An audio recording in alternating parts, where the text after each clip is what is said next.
Sweet. Sweet.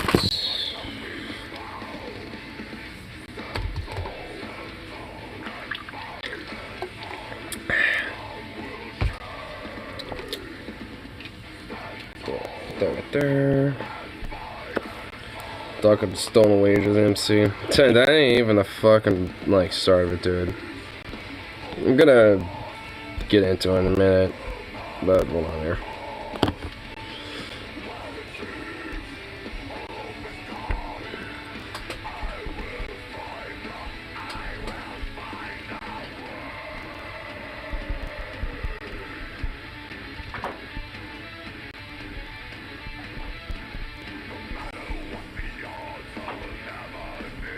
Hold on, doing something here real quick. There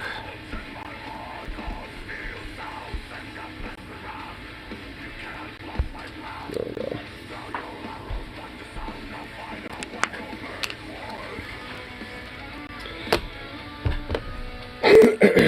Oh my goodness.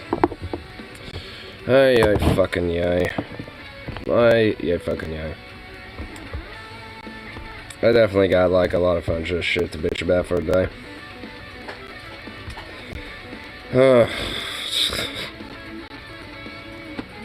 I need to get a bowl and all that shit in first. So.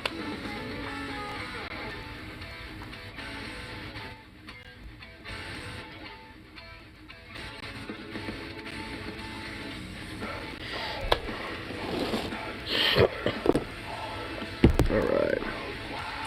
Other work news, my stepsister told her manager at KFC to go fuck herself and walked out. Good. Based. Yeah, like, honestly, there's definitely been some shit that I'm definitely going to have to fucking, I don't know. Like, I'm, like, honestly at a point where I'm just kind of taking it day by day a little bit. And need to plan an organization strategy, like an organized strategy with people in my department when, like, shit hits the fan, because it's already been hitting the fan at this point, but, like, I mean, like, more so, or it's like a diuretical, like, Niagara Falls of just shit, instead of a monkey chucking shit at it. So, it's just gonna be some fucking nonsense, because she accidentally overcooked some chicken and the manager jumped down to throw it. Wouldn't that be better than undercooking chicken? What? Like, Venom's sister fucking, told her manager to go fuck her, from KFC to go fuck her himself, because he got, a jump down her throat for overcooking some chicken at KFC a little bit, and she was like, you know, fuck you, and then walked out. The manager? No, his sister, because the manager was jumping on her throat for overcooking a little bit of chicken, which frankly... I'd rather have it overcooked than undercooked. That's what I mean. Like, isn't it better for it to be overcooked than undercooked because of how, like, risky it is, you know, when you have undercooked chicken? Because they're supposed to be at, what, 175, I think, yeah. No matter what? Well, that's the I think 165 is the minimum, but 175 is, you know, like the, you know... What's it called? It's dying. Hmm? It's dying. What do you mean? Do you not see the discoloration? Oh. Is it fading? Yeah, because I had to fucking scrape that fucking... Oh. I didn't know where the alcohol was, so I had to fucking scrub it with the fucking SOS pad. Oh. Yeah, whatever. I've had it for a year. But I do get... I mean, that's not right for a manager to jump down somebody's throat for overcooking chicken. Yeah. But frankly, I mean, you know, the other really sounds that's like our shit. I don't get it, but that's just fucking bullshit. Yeah. I can understand being like, hey, make sure you just keep an eye on it, and this is the time of how long you know, like, you know, put the chicken in. Like, you know, there's nothing wrong with being like, hey, just make sure you don't overcook it again or stuff, but, like, jumping down the fucking throat is retarded, at least. It's just stupid. She already got an interview at Tractor Supply, which is so you could bring any animal into and they don't care. Well, there you go. Well, I mean, she knows the work grind. She knows the shit. Yeah, I mean, that's just basically what you do. I mean, especially these days, like, if you end up having a job that, fundamentally sucks, you just say, fuck it, and fuck you, and leave, and, just go somewhere else. Fuck it.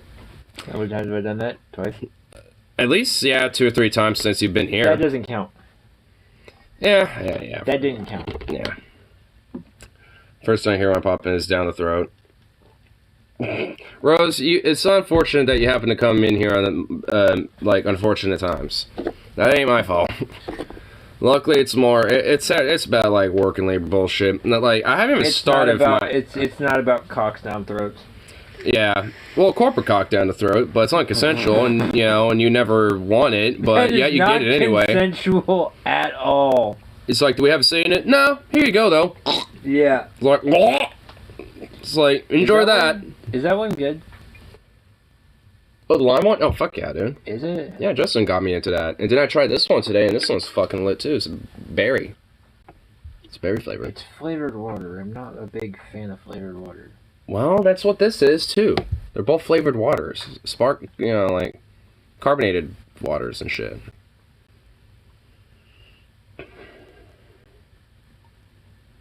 My stepdad had to kill a rattlesnake inside the hospital last night because the nurse was too scared to walk past it. Somebody blowed up a fucking pistol? Well, if it's in a hospital, I imagine he didn't just shoot it. I imagine he would. I mean, not inside a hospital, though. I would fucking, like, take just a lengthy... Like, I'll take, like, their fucking scalpels, like, tape up, like, a big pole and just, like, spear it. Is that what he did? He took, like, hey, give me one of your, like, scalpels and one of your, like, knives that you use. Scalpels. All right, cool, yeah. Like, and then it's like, all right, cool. Just tape up, a long pole, and he's like... And then he, walks up to it after he stabbed it, and then he just, like, crushes its head. Yeah, like, I'm imagining that's how he did it. That's rattlesnake skin.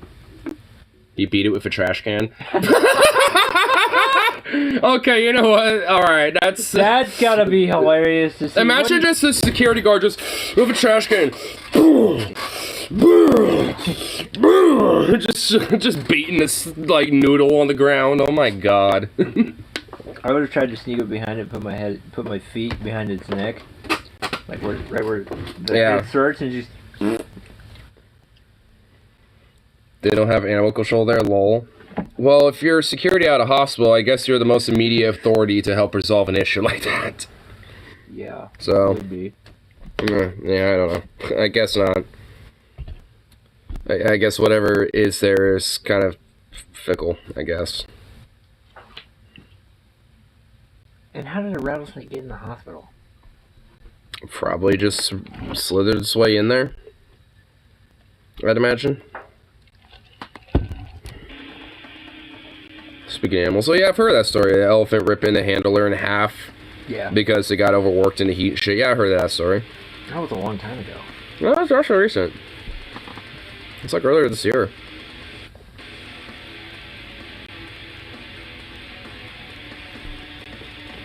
Yeah, back in August.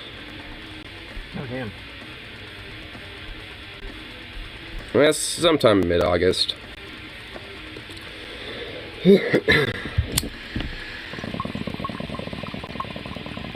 I got Cody to try this.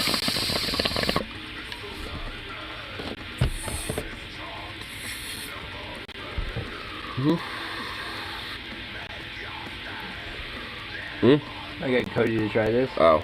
He doesn't like it. He's like, I got like a sweet taste of lemon, and then the mint hit me. Fucking candy. Maybe he doesn't like mint. He said it would be subtle if there wasn't so much mint in it. So yeah. when are you gonna find out who your new manager is? Fuck if I know. Like, honestly, like, that's... So who's gonna take over the fucking role when she leaves? I don't even know where to fucking start for this shit. That wasn't even, like, on my mind right now yet. But I could get to that part, like, because, I mean, well, I guess, it's, like, kind of the start of it. Because, obviously, corporate and district managers and shit, like, they have no fucking iota of respect, for the department managers. Which means they exceptionally are not going to have an iota of fuck about anyone below that. And fucking just essentially, like, you know, the reason why she put her 2 weeks in was just because she was not being fucking respected, or at least given any, you know, fucking sense of, like, basic, like, hey, you know, we were, you know, at least consider you, listen to you, and all this other shit.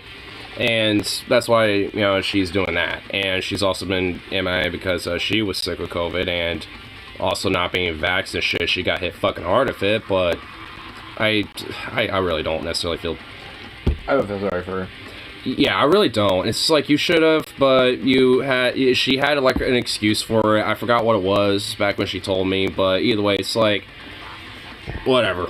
Yeah, that's kind of on you, but, you know, it's like, that doesn't mean that, you know, she still should be like, you know, treated like shit just because, you know, like, oh, well, you need to come back to work, or blah, blah, blah, and, you know, managed department is just like, and all this other shit, but she's still not being fucking, like, respected or considered at all, so she's like, you know, fuck it. You know, like, from our understanding, she came in a little bit earlier this morning for just a little bit, just to basically, like, lay it down and, you know, say what's up. And then, like, our store director decided to have, like, these fucking random chuckle fucking circus freaks of motherfuckers, you know, for, like, managers, apparently. They're, like, other department managers. And fucking, they, for, like, since Sunday, Monday, and today... I've been from like from like midnight to fucking like 9 in the morning, apparently. Been just fucking everything up. Like, and I honestly have like a couple of pictures of some of the retarded fucking shit that they've been doing because it's insane, or like what they want to do. Like, they took away like, you know, some of our like those black little grate like basket things. Like, we have one of them for our grates. We have another one for like some of the lids for like our, you know, coal containers and shit like that. You know, so it's all organized and shit. You know, just tossed all that shit out. Fucking the drying rack for our dishes and shit, they want to take that out, so that's probably going to be gone tonight. And fucking, one of them was too much of a dumbass to figure out how to, like, the little mop hose thing works. And how that fucker leaks. So now there literally is, like, this, like, the mop solution on the floor, like, just whoop, slowly leaking out. And the floors have been, like, every time I mop them, are literally either just as or fucking worse, you know, from the night before because they're whatever shit they're doing. And it's just like, the fuck? And then, like, a lot of the grates that we have for our pans and shit for our hotcakes, they just toss, like, 90% of that shit. Just, you know, for whatever fucking reason. And, like, also, like, some handheld brushes and shit. Like, they basically just been, like, if anything, just fucking with us and, like, making shit fundamentally more fucking harder and horrible for all of us. More so than helping, like it's been claimed that they're trying to do.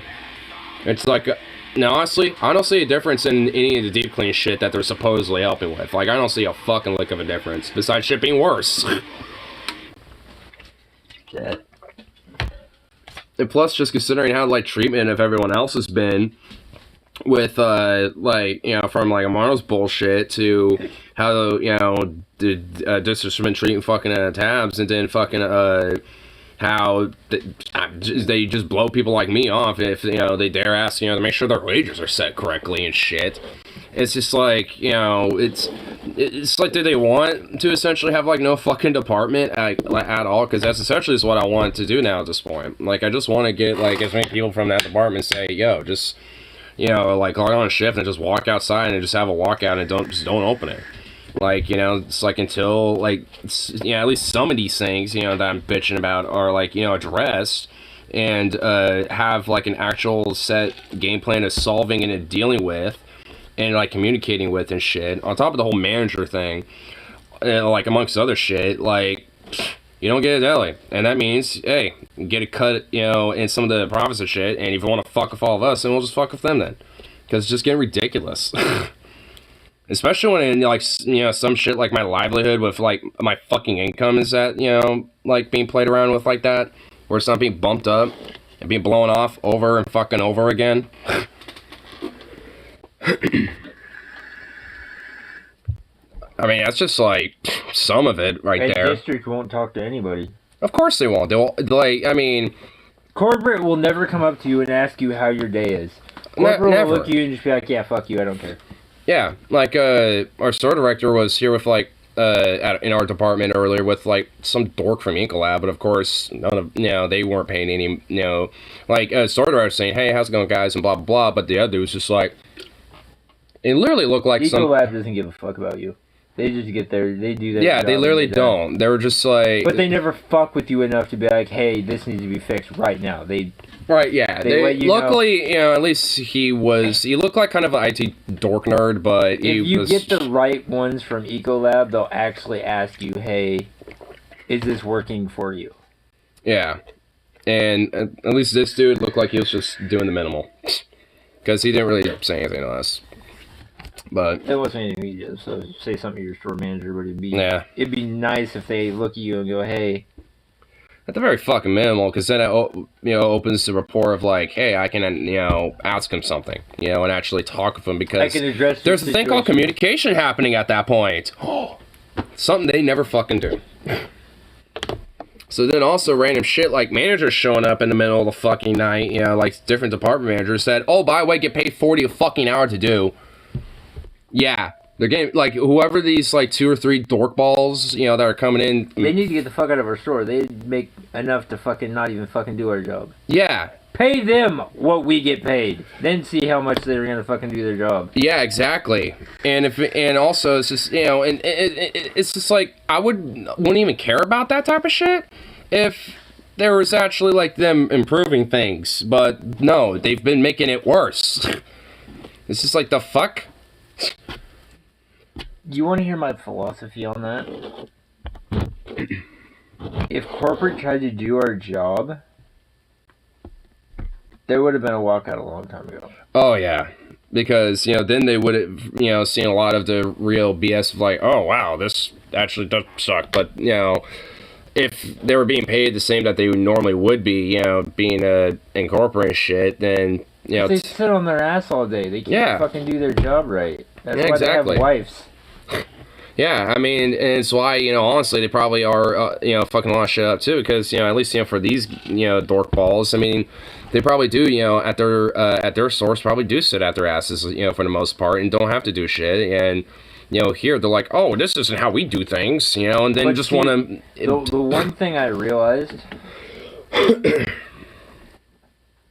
when Mark left, a lot of things changed. Oh, yeah. For the good of the store.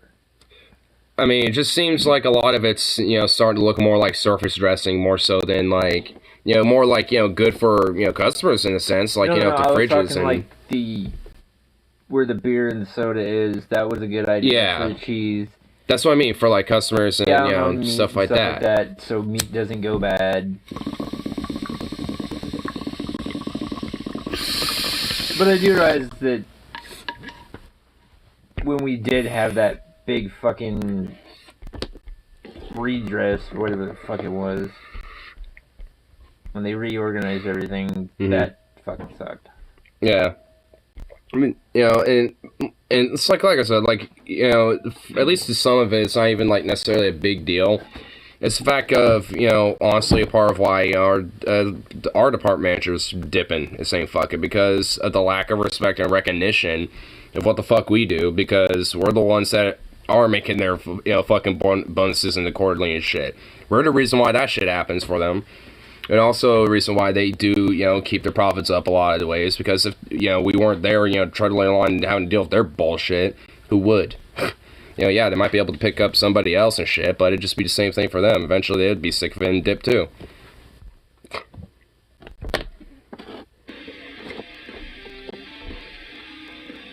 I mean, it just ends up being like, nothing more than just like a very toxic corporate, type of culture and shit, at that point where, it's like, oh, your demon's like irreplaceable, we don't care because of that. Because at that point, it opens up the door to just really fundamentally just dehumanize you, really. And just treat you more of like a widget that helps produce the other widgets.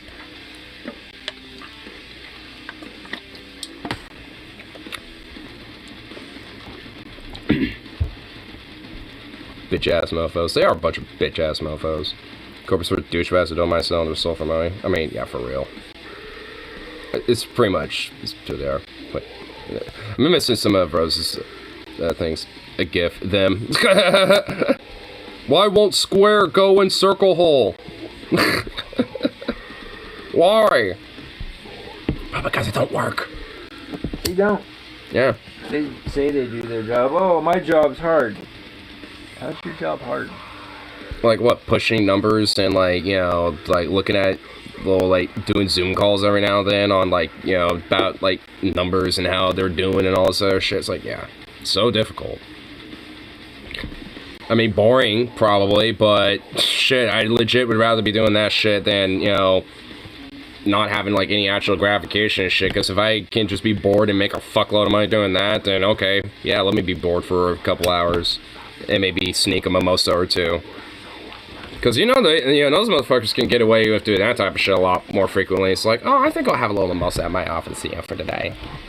You know, they probably, you know, they can easily get away with that because they're, you know, who's gonna care? But if you end up being a little too tipsy, you know, while being like a courtesy clerk or a checker, then uh-oh, might do a drug test on your ass there, boy. Speaking of tipsy.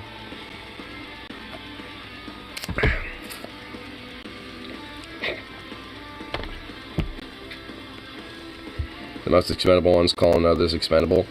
Yeah. Because the only reason why, you know, like, the grocery store is a thing and running is because of the people that operate it. And you know, like, from the deli clerk to the courtesies to the warehousers and shit. Like, sure, like, having a store director is probably at least important to the sense of having at least, you know, like, a structure of, like, organization and at least leadership to help, you know, keep all that going. But beyond that, like, you don't really, it's not complex to run a grocery store. Like all this other like corporate lingo jingo shit that, you know, gets especially peddled from the top to the bottom into these stores and shit, just are really like more or less fundamentally unnecessary. Because like 90% of the time, it, you know, it's like they don't realize that a lot of that shit, it's like we either one can't necessarily do that because of like how our stores operate, or like our stores aren't necessarily either too small or too big for that type of shit, or whatever, you know, because like some stores, depending on where they are, do vary in size. Ours, you know, where our store is more smaller, so our department is a lot more smaller as a deli in comparison to other delis. And because of that, you know, sometimes we don't have certain shit, you know, like certain things that, you know, other stores may have going on, we might not have, or at least not have as much of, and shit like that. And, you know, it's like when like, you know, district higher-ups are like, oh, hey, we're gonna do this for this, for our district to, you know, have stores do and blah, blah, blah. Like for ribs, for example, and shit. It's like, sometimes we can't do, you know, shit like that, or at least not as efficiently, because one, staffing issues, two, we're not as big of a store to peddle as and sell as much fucking ribs that they want us to try to do and shit, amongst, you know, like other like demands they want.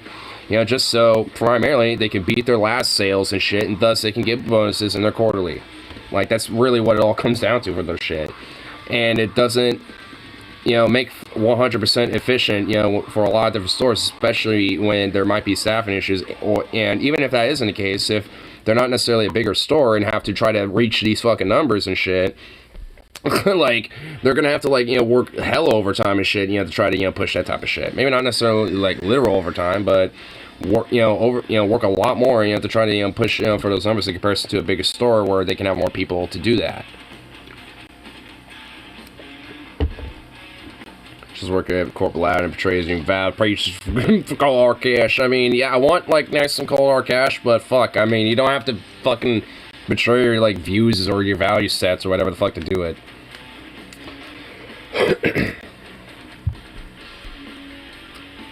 Because honestly, there's like half a mind in me to be like, you know, fuck it, I'll just be the manager and shit. But I know for an absolute fact, they're gonna fucking hate me for one. And for two, I'm gonna hate it. And I don't even want to do it. But part of me is just like saying fuck it, because at least I know how that, I've been there for 7 fucking years. I know how that, you know, department is. I know how it functions. I know what's, you know, especially best for it. You know, at least when it comes to the basics and shit. I think a lot of people would quit if you became a manager. I think a lot of people would quit if you became a manager. Oh, fuck yeah. That too. You know, and also because, you know, there's also like a lot of, you know, doubt too, because of a lot of other, you know, bullshit, like, you know, like when it comes to gossip and how, like, you know, other workers, or when it especially comes to, like, you know, PICs or other managers, they'll say bullshit. I mean, and if that's the case, then it would just be like, well, if you're already going to give me the chance for one, then what the fuck? And for two, it's just like, you know, I've been here a while enough, and you know what? It's like if no one else is gonna be able to, and I'm at least gonna try to be consistent with it. Like, would I be a good manager? I mean, fuck, I'm not gonna like brag and say I am, because probably not gonna be like the greatest, but shit, I'll at least be able to do what's within my means and capabilities. And also on top of that, be able to, corner off responsibilities to people I know I can trust to be able to do them. We just don't go out for civil decades and people wonder why things, not that I make sense with, like, OnlyFans are so popular. I mean, for real.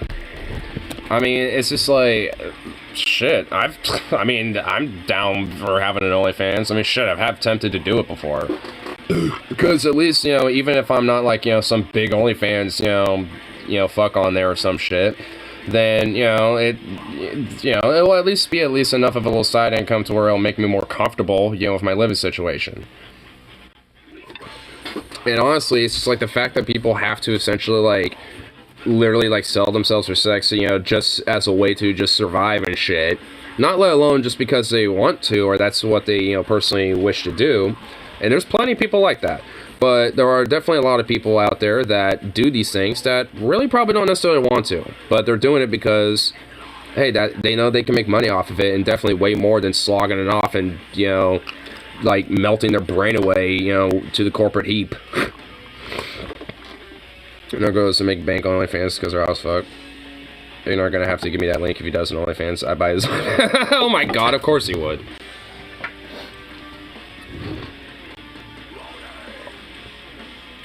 Goddamn dog. Locked himself in the laundry room again. I mean, if I did have one, I'd just literally have it in the link in the description box of these. Like, it would be part of, like, my socials. I wouldn't give a fuck.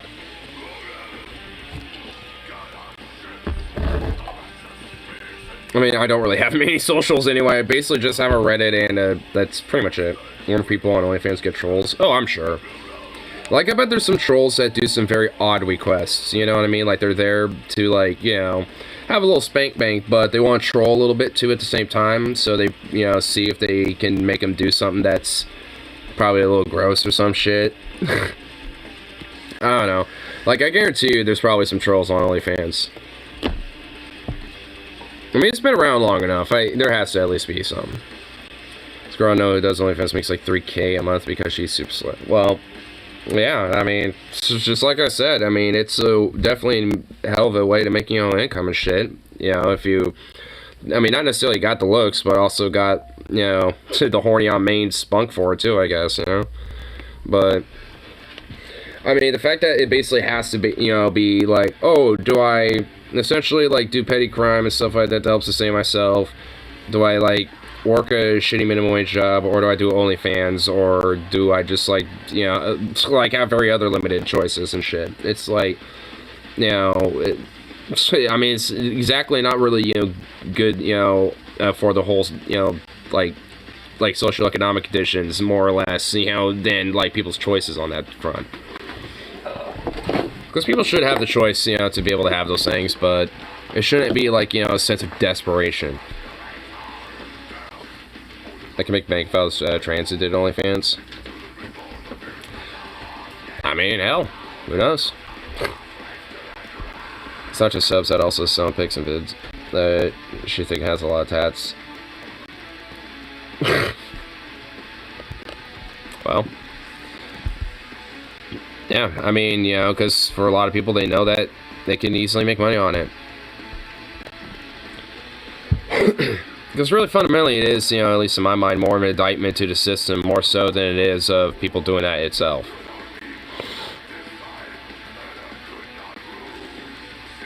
I don't care what anyone says. No amount of sex work will ever be as degrading and shameful as being a far-right libertarian. Yeah. I mean, for real, though. Because a lot of those same far-right libertarians will also decry and bemoan sex work. Shout out Miley Colby Lamau. I mean, if you're friends with her, I mean, hey, you got the friend connect.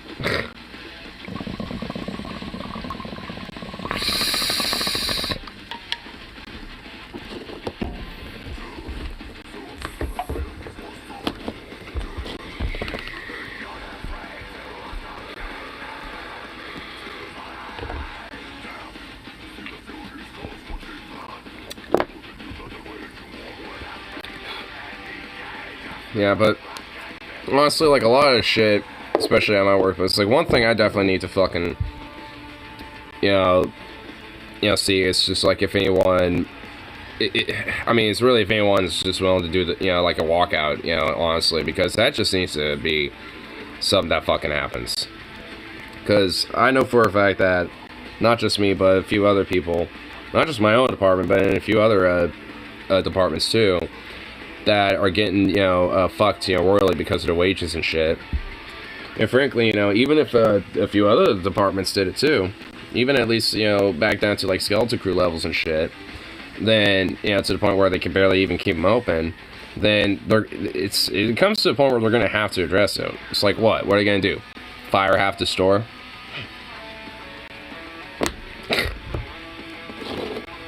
Over grievances that they have with them not addressing their shit? And they want to do that? So it's it's starting to really, I think, to get more to a head point, because at least because I remember when the new Store Director came out, so like I'll give her like a month or two to see how it works, and hey, guess what, it's been about a month or two and shit ain't better. In fact, honestly, it's fucking worse. So like, getting kind of fucking tired of the like, reach around and the rope-a-dope bullshit and the fuckery of just like, oh yeah, we're trying to improve things, and you basically do surface dressing and add like, oh, we added doors to our cold, freezers and shit like that to, keep, the power bill low and all this other shit. And, when it comes into anything in between though, nope. Like, hey, we're gonna actually improve the work conditions, at the workplace. No, we're gonna somehow make it fucking worse. Oh, hey, are we gonna, like, actually give the respect and gratification, recognition that, y'all deserve, even as department managers? Nah. We're gonna literally just shove the corporate cock down your throat, and, hey, if you, we're asking for it, well, too bad. We don't care. They'll also always suck shit, but then get completely cooked by this. From going, I'm gonna do what I want to. Yes, sir. Yep. It's like, I'll do what I want because I'm a free man, but hey, when it comes to your corporate boss, you literally have to suck up and lick their boot every step of the way and be nice to them and show that you're a hard worker. And they'll get you to the top. That's right. It's like, oh yeah, like they do at my, oh wait. Oh wait. Oh, like they do at other places like at Taco Bell, oh wait. Or like at Walmart, oh wait. Or like an Amazon, oh wait. Like, where's that fucking happen? Like what? Like, Jenny's mom and pop diner, like, like, like on the highway as going into one of those little like stopover towns and shit for truckers or whatever the fuck.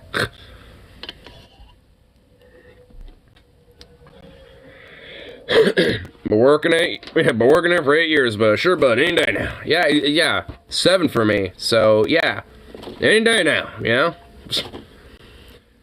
How's that Girl Boss boot taste? Oh yeah, Girl Boss Slay Queen. Oh yeah, it's going great.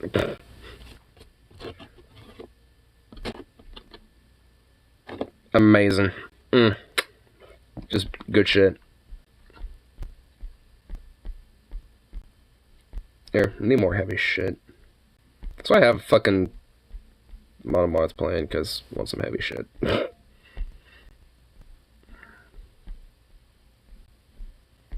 Give me more. Yes.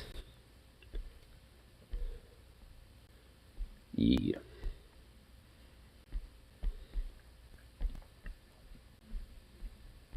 Here we go. Wait, just listen to that. Never mind. Boo.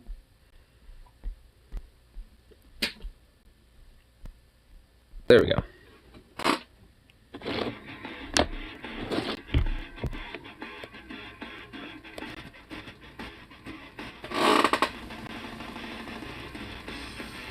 At least they're not locked in there anymore.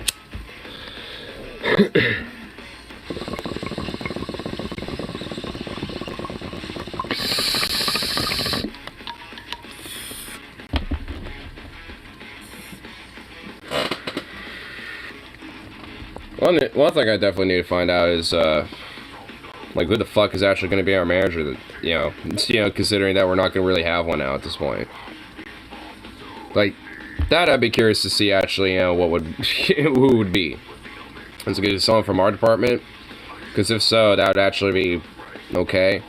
But if it's just some random ass motherfucker or one of these, like, chuckle fuckers that, you know, been coming around from, like, midnight to 9, I am not going to be happy.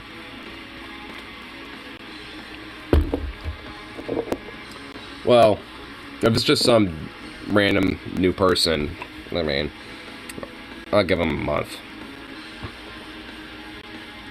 But if it's, you know, at least someone from our department, then I could at least, you know, understand and trust that they're going to be able to at least, you know how, you know, and what, you know, shit's needed for the place. And again, it might be too coherent. It's one of the most conservative heads. Fuck. And I got this playing. You know, I am in music. I don't want to turn it off in the middle of it and abruptly stop it. Hey. Fuckwit. Fuckwit, where are you? Hey. Yeah, you. Hey, you. Fuckwit, come here.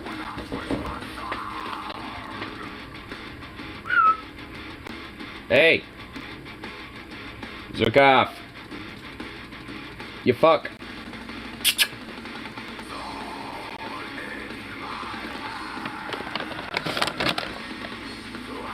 Oi!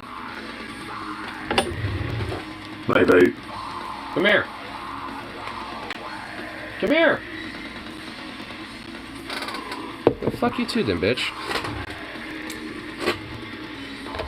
Fucking little prick. Oh, now you want to slowly walk your way over here? Yeah, come here. Up here. Or you're an asshole right now, dude. Look at you.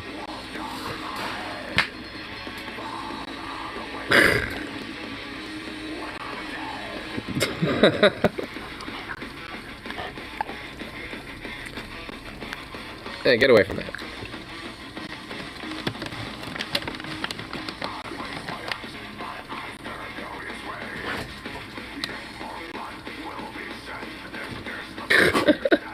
Goofball.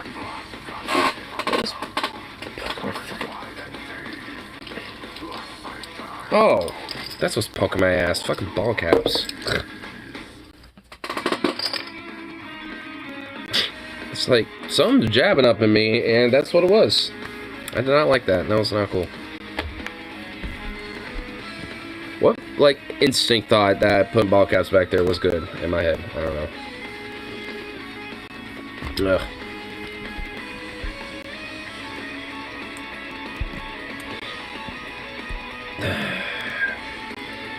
Oh, man, I'm just trying to, like, think some other random bullshit. Of, like, with just, like, how it's just been kind of fucked right now. I know a lot of it, you know, also is, like, especially in the mornings and shit, because there's not, like, really been many people in the morning. And at least, like, every day it seems like there's always at least one fucking call out. You know, it's just like, oh my, I mean, it's like, the dudes in the morning are pretty much just like, yeah, we don't really give too much of a fuck if someone's, like, late or early or shit like that, because, I mean, you know, like, some people aren't even necessarily, like, you know, keeping up with their shit.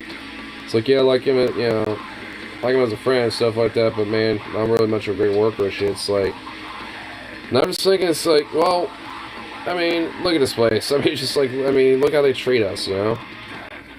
I mean, I feel like, honestly, if there was just, like, even just a modicum of, like, actual recognition and shit, you know, people actually, you know, feel more incentivized, you know, to give a fuck. Because, I mean, that's part of the reason why I'm, you know, have the fucking, you know, mindset that I do with it. Because I give a shit, mainly because I like to, you know, live comfortably. And it's kind of, and this kind of requires me, yeah, job is kind of required for that, unfortunately, in this shitty, horrible system.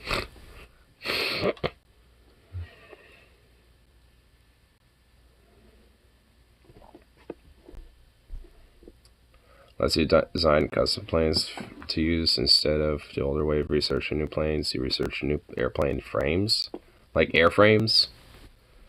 Huh.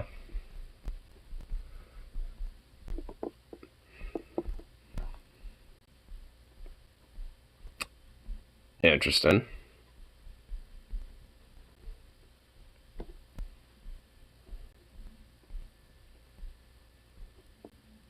Someone's over that clip. Alright, what's this for? Looks different than you, or thinks differently than you, doesn't mean you should be afraid of them. It means you should be angry at them. How dare they be different? What? My way of life ain't good enough for them? So, you're saying I should beat them up? Billy, fighting outside of a hockey rink is wrong.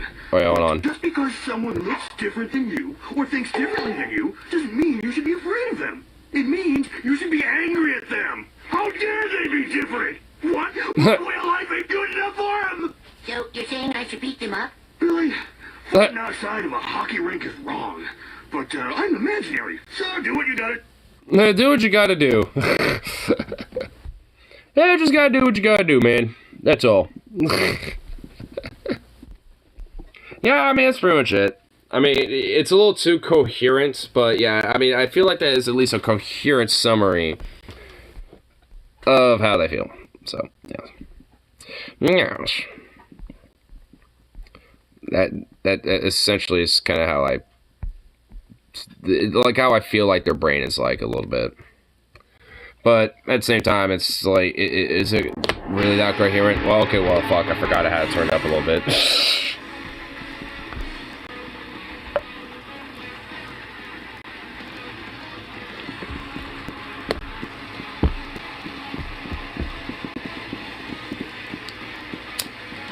It's a coherence person interpretation of their brain. Yeah.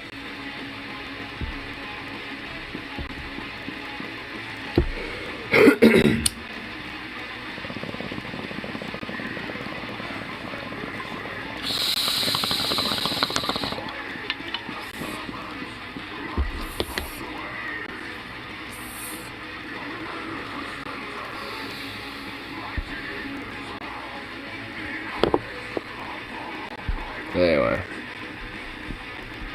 I feel like I got most of my fucking work rant, toiling bullshit. It's kind of like venting out of the way, I think, for the most part.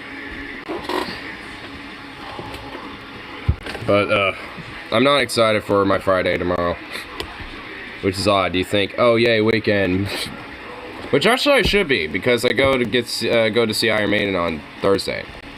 Which is gonna be fucking awesome. But I mean, I just already know, so it's gonna be a fucking shit show.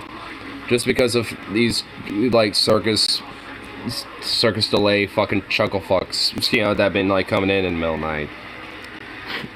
And it is I already know that like that dish drying rack and shit that we have is just gonna be gorn.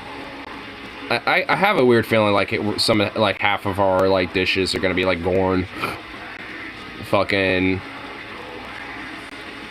what else? What else do I feel like is gonna be gone? Oh, also, this isn't necessarily related to anything like recent. This has been a recurring problem with our fucking ovens, but they kind of flood the floors a little bit when we put them on our cleaning cycles, especially the top oven, which is the China oven.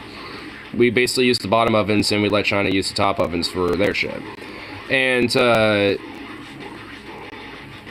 let me just show a picture of this shit, because honestly, this is so fucking, like, who designed this?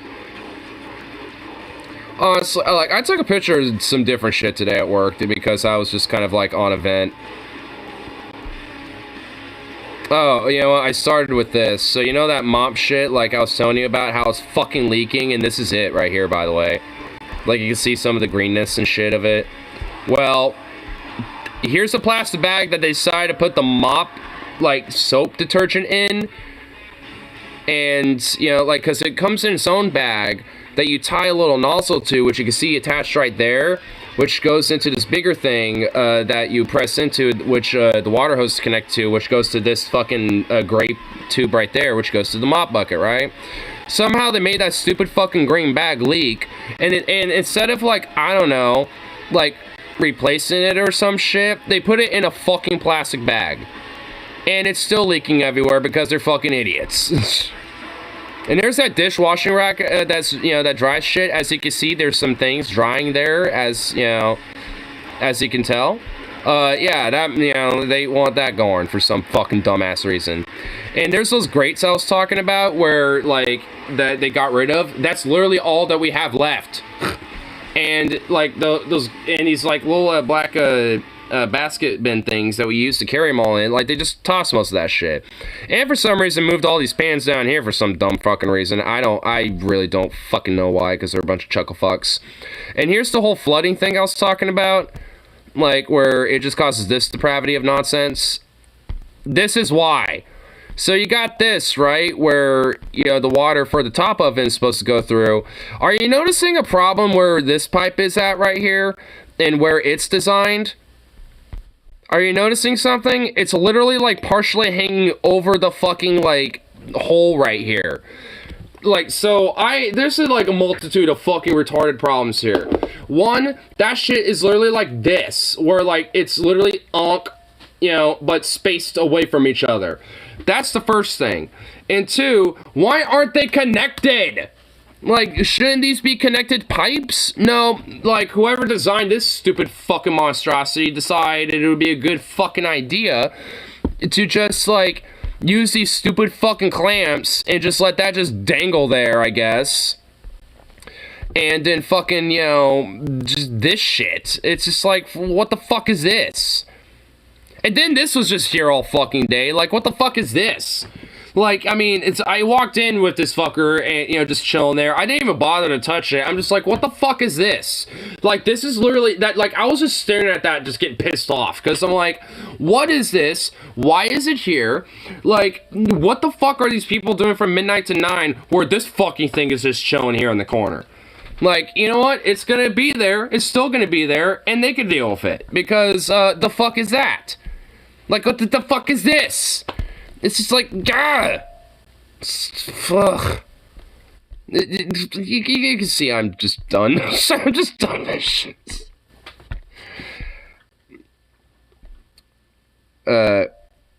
Whenever you're right. You little bitches, you think I'm just gonna, like, be a little, like, beckoning, a little, like, you know, a little, like, you know, fucking, like, yes, my lord, I have finished my duties, and I shall, you know, do your beckoning altar, yes, or, it's like, oh my god, yeah, I see, now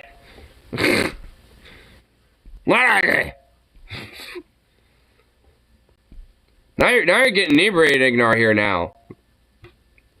Where I'm not good.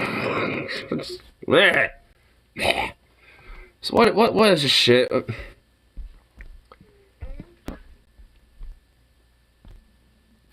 Oh my fucking god! I'm just. We don't have a moment to waste in combating the climate crisis. It's existential threat to us. In short, we need to build a fair, more inclusive, more resilient America. And with that in mind, I'd like to welcome to this conversation a leader who shares those values and has been an outspoken advocate for that vision for a long time. What? Rule of Father Son. You can't kill the Messiah.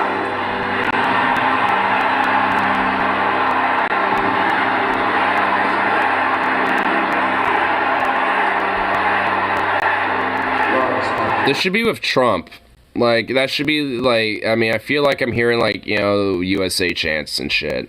I have returned, never to leave your side again. GDI sought to destroy me, but they have only made me stronger. Today, we march forward into our future, a stronger people. This needs to be with Trump. This doesn't fit. A divine people, enhanced for the Tiberian world. The time has come to claim this world as our own. I mean, seeing Biden nod to it a little bit, though, is kind of funny. To destroy GDI! One vision, one purpose! Okay, yeah, this needs to be with Trump. This does not fit. Like... Power! Like, I heard Biden meandering about climate, even though he's exacerbating the fucking problems because he's a little fossil fuel oil bearing little bitch boy, and I got triggered over that, and then this happened. I'm like, wait, okay, so this needs to be with Trump. Like either DeSantis or Trump. Like, replace Biden with DeSantis or Trump, and this fits. Because this I feel like this it is 2 years ago, so yeah, failed meme, honestly. I feel like, I mean, because it needs to be a Trump. Yeah, that needs a fucking, some Trump shit, dude, because that's what it is. Like, that's what I'm interpreting out of that. Like, seeing Biden there is kind of off-putting. Like, doesn't work. Boo! Failed meme. Botched meme.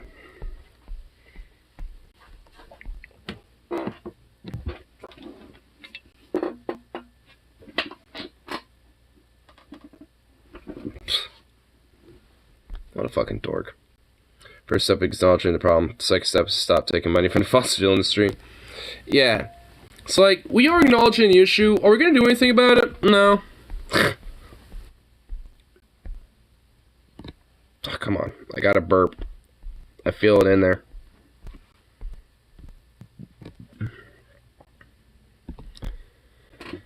Dance Festival greased up the old PayPal. No, don't do that. Why? Oh. I love how this song starts.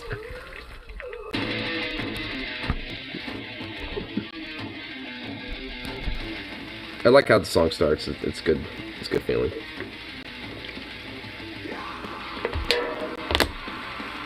It's a good vibe. I like it when the song starts off with like. It's nice.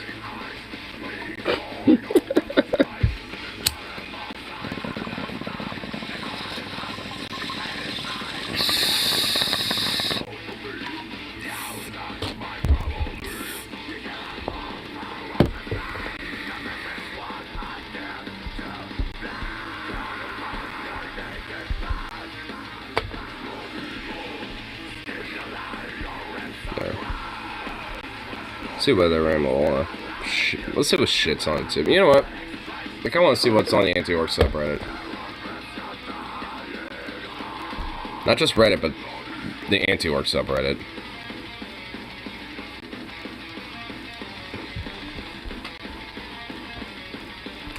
Anti-work. Get over here.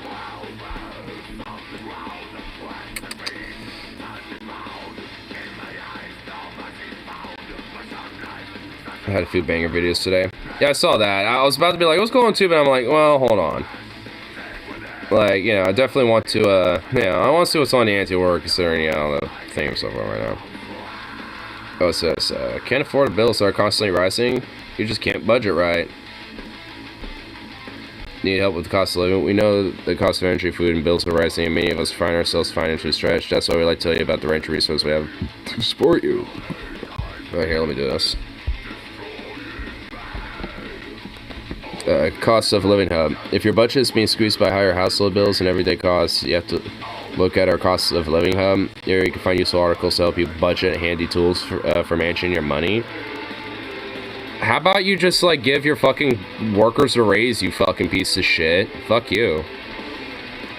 The rich get richer and the poor get poor. I just sat and cried thinking about how I get paid $160,000 in rent since I left my parents' home at 18. I'll be 40 in 10 years, and I'll likely never own a house of my own. I'm told I can't afford one. I bought a rich person a second home outright in 12 years, so makes sense.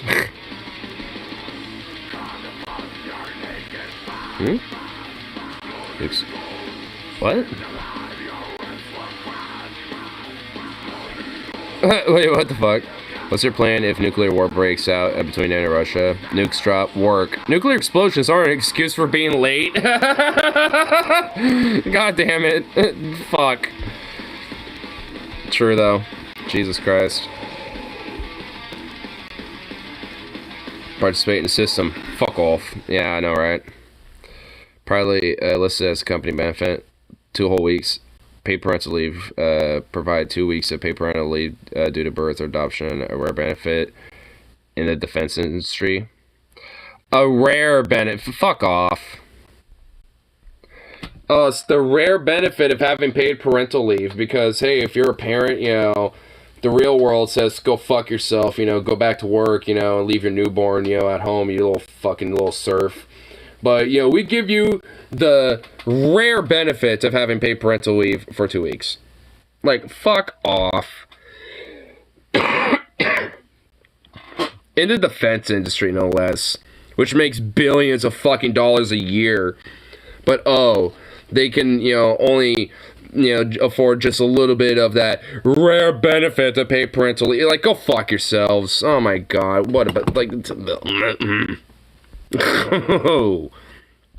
what the fuck is this? Actually, bring kids so we can make them work too.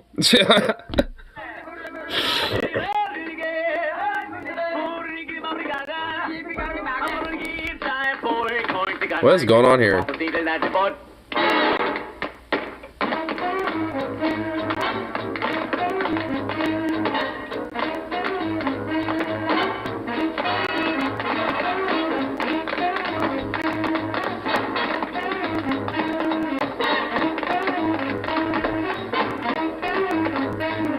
This is implying that I could tap dance.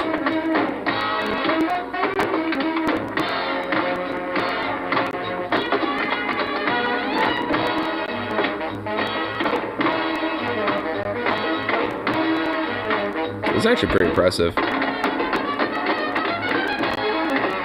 Is tap dancing sexy? Yeah. I mean, these guys are being fucking suave and shit.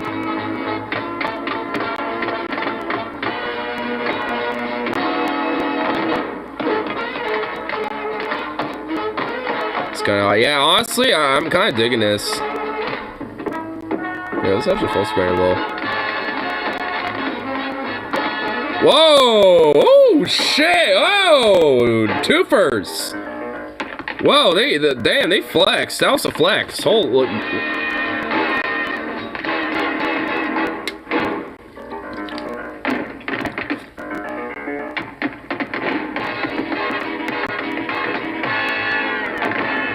Oh, triples! Oh baby, a triple!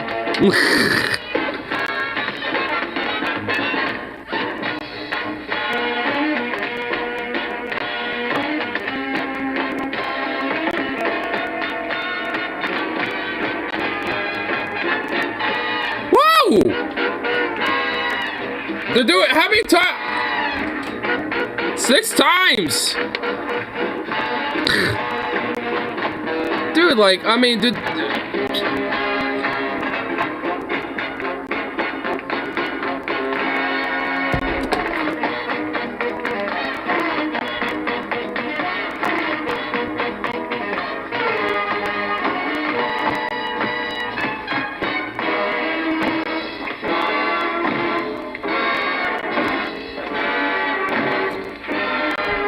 How's that not hurting their junks? Oh, and they slide back up? What the? Okay.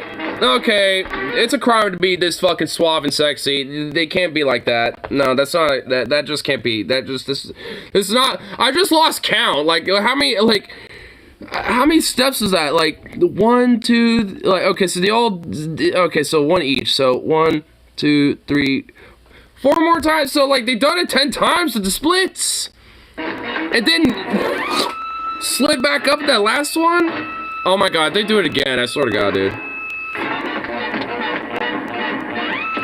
Oh my god.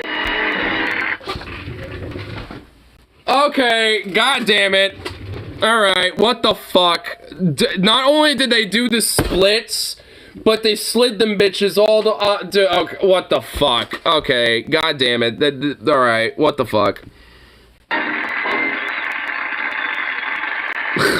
Can we just see that, like, split slide again?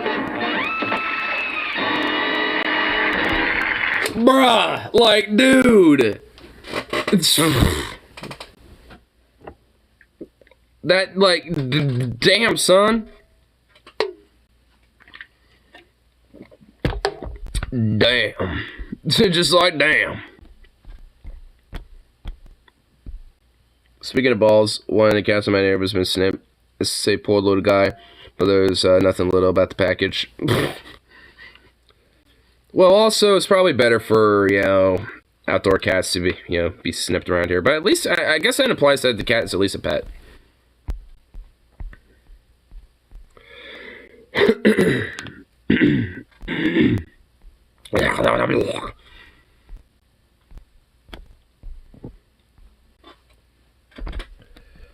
A meme video you might enjoy involves a duck. Maybe I don't want to have something that involves a fucking duck.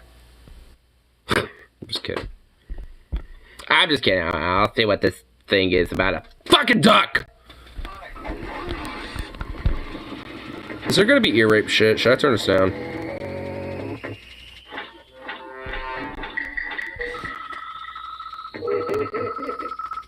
Okay. I'll be right under there.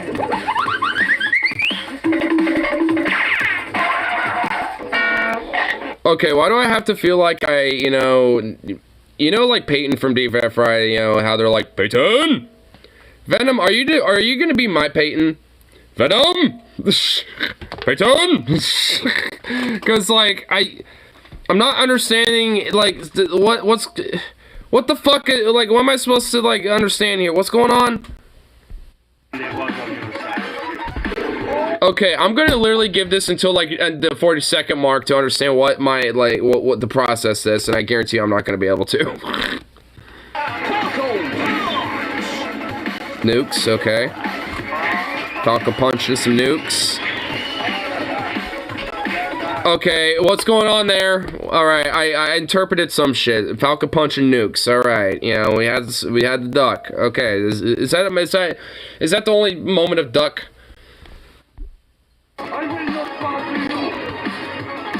Alright, looks like that bitch just got yeeted. Okay, so someone got yeeted. So we gotta go fast Sonic mode right here or something. I don't fucking know. What's going on? Like, what is the... What's happening? I'm giving this like, oh, I feel like I've watched that for like 2 minutes right there, and it's only been less than a minute. What the fuck? Like, what's going on? What's happening here?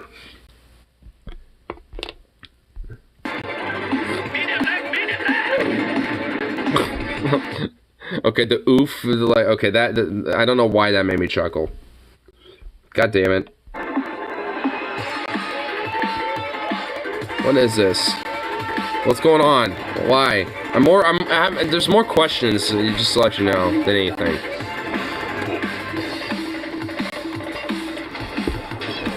Do I need to be on cocaine or something? Like, is this like what, like, coke looks like if you were playing, like, if playing a video game? Like, if you're high on coke, is this what it would look like if you're playing a video game on coke? Because oh my god, I don't know. I don't know if I can hang. Because oh god.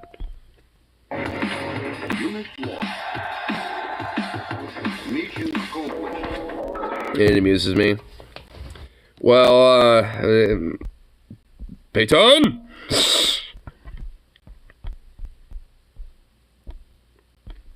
So, like, that's all you're gonna get. Peyton?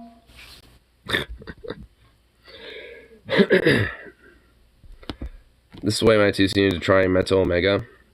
I don't even have Red Alert 2 at all. Like, I mean, so how am I even gonna try it? I don't even have, like, I don't have any of the Command & Conquer games, so how am I gonna play any of them? Let alone that. So, I mean, and even...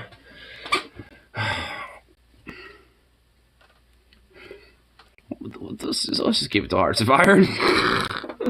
I can at least get Hearts of Iron memes. And I find actually a few of them pretty funny. I don't get, like, the memes where, like, they're basically taking, like, cutscenes and shit, but they have the flags. So, well, I mean, I get it, but I don't know how it became, like, as amusing as they are, because they're basically taking, like, the faces of people, but just replacing it with just the flag of the nation, Hearts of Iron, or whatever the fuck, for the meme. And it's... I don't know why it's amusing watching, like, these bodies of just flags for heads. Like, no face or anything, just literally just the flag. Just, that's it. I don't know why it is amusing. Let me try to find one of them just to kind of like show what I'm talking about.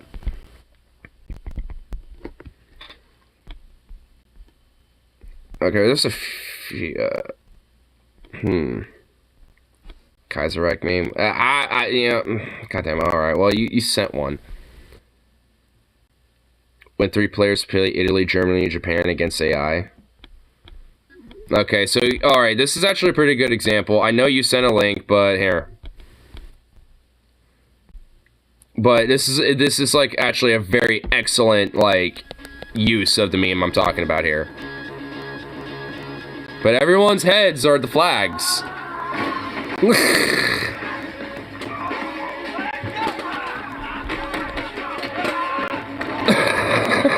See, it's actually kind of fucking funny though. Fucking Albania and Italy battling out, but God damn it. Okay, this is actually fucking Dancing at war, boom. Knocks Belgium out next. This is actually a fucking good use of the fucking meme right here. This is nice. Drop the manpower. Fuck. This just murks the Soviets. Switzerland fighting Italy. Jesus Christ.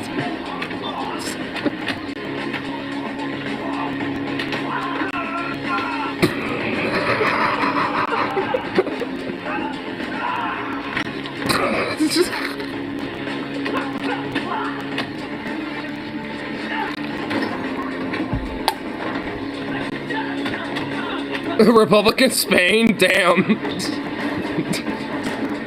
Well, I guess we know who won that civil war.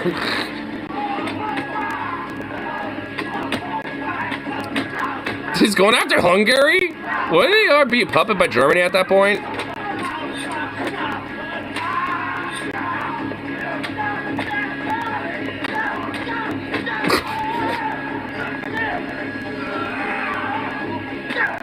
I like how now he's struggling with Romania.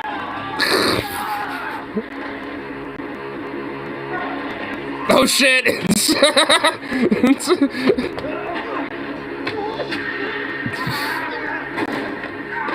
Expeditionary for God damn it. Fucking Sweden? What did they ever do? That should have been Norway. Actually, I think it kind of makes it more funnier. Was that Liberia or America? That's Liberia. Oh no, oh no, what's gonna happen here?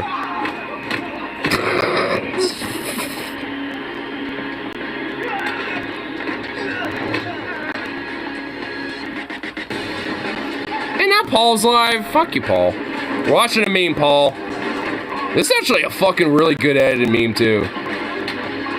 Oh, damn, Italy's going after America? Oh, shit. If America gets defeated by Italy, I'm gonna be sad.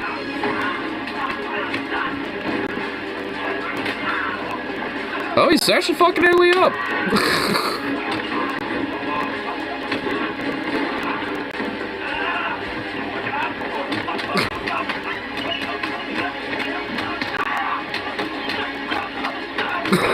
Oh my god. Oh, damn. Italy was the one to fucking... Damn, dude. Oh no! They're like, alright, we're going over here next. South America. We defeated major powers, so let's go after the remnants. Oh no. Oh, wait, here. Hold on. I'll go check out this. I'll check your Kazarek meme. Oh god, alright, this is gonna be another good one. I can already tell. Jesus Christ. Talking for 45 minutes. Rick, I thought it was a shortcut. Fantastic. Well, is it a shortcut or not? Okay. Jeez. Why are they on bikes? Here comes trouble. Where you leaving the ladies went out for a little stroll, huh? How you doing there, MacArthur? I like how Jack Reed is the one doing this first. Well. Ron Burgundy, the Channel 4 news team. Oh, it's from Anchorman. You back off, evening news team. You know, I understand that they had to bring a female in. Change your diapers. Wipe the dribble away from your bubbling lips. I like how they don't have Rub subtitles for that. Vaseline all over your hiney and tell you that it's special and different from everyone else's. Why do I feel like Jack Reed would actually say that? I like how they have the Errol Browder in there with that fucking flag. Does she tuck you in, Ronnie? Wait, why did they grab him? Kiss on your forehead. Tell you everything's gonna be okay. I've had enough of you, Oh. dude. This is gonna Bring end him back. here, right now. Let's dance, dickweed. You wanna dance, Ronnie? I want a polka.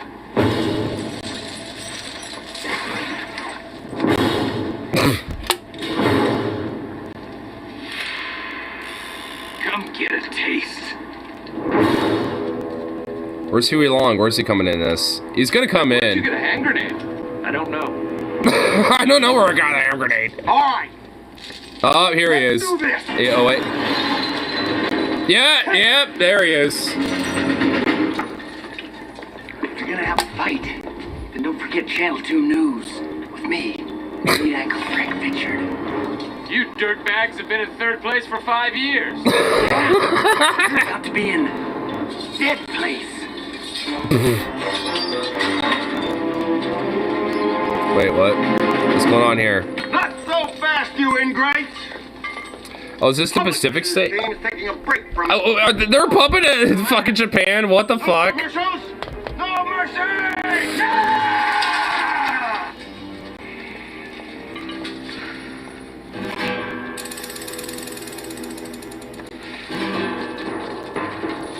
What the fuck is going on here? Stand, bitches! Spanish language news is Oh. story. The sewers run red with Burgundy's blood. Yeah, yeah.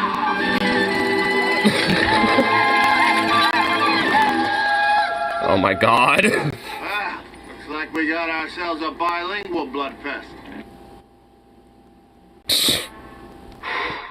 Boy, that escalated quickly. Yeah, it kind of did, didn't it?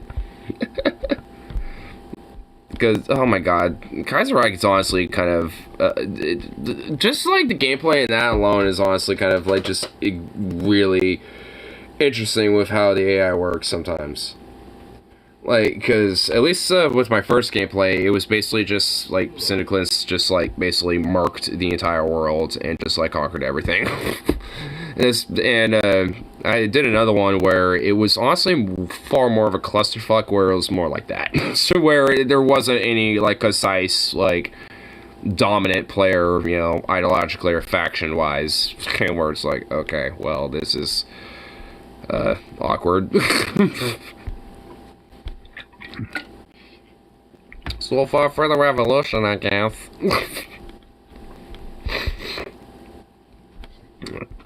In order to constantly have to lose the war against Ethiopia in the beginning. Well, Italy basically almost did. So, I mean, weirdly enough, like, that's almost within the timeline. The only reason why they didn't lose that was basically because they fucking, like, chemically gassed the fuck out of Ethiopia. Like, pretty much. That's legit the main reason why. Because the Italians had gas masks and gas equipment, you know, to protect their troops. And, well, they had a lot of fucking gas. And obviously the Ethiopians didn't. So, to them, it was pretty much self-explanatory. And they used a lot of it. Like, honestly, the atrocities that happened during the Ethiopian invasion that Fascist Italy did was just... it's honestly pretty fucking insane. It wasn't just like an attempt of, you know, just taking a nation. It was basically like a full-on attempt of colonization and massive, segregation and extermination of a lot of the fucking populace. Which, curiously enough, the new Prime Minister of Italy happens to worship the fucker that did that. And destabilizes the fascist regime and allows communists to take over. Nice. Well, hey, at least, you know, there's a way to do it. And plus, you know, probably, you know, Ethiopia to get more friendly with you, too, if you succeed in that. What the fuck? Don't I even want to know? Oh, my God. Well, now I'm dropping shit.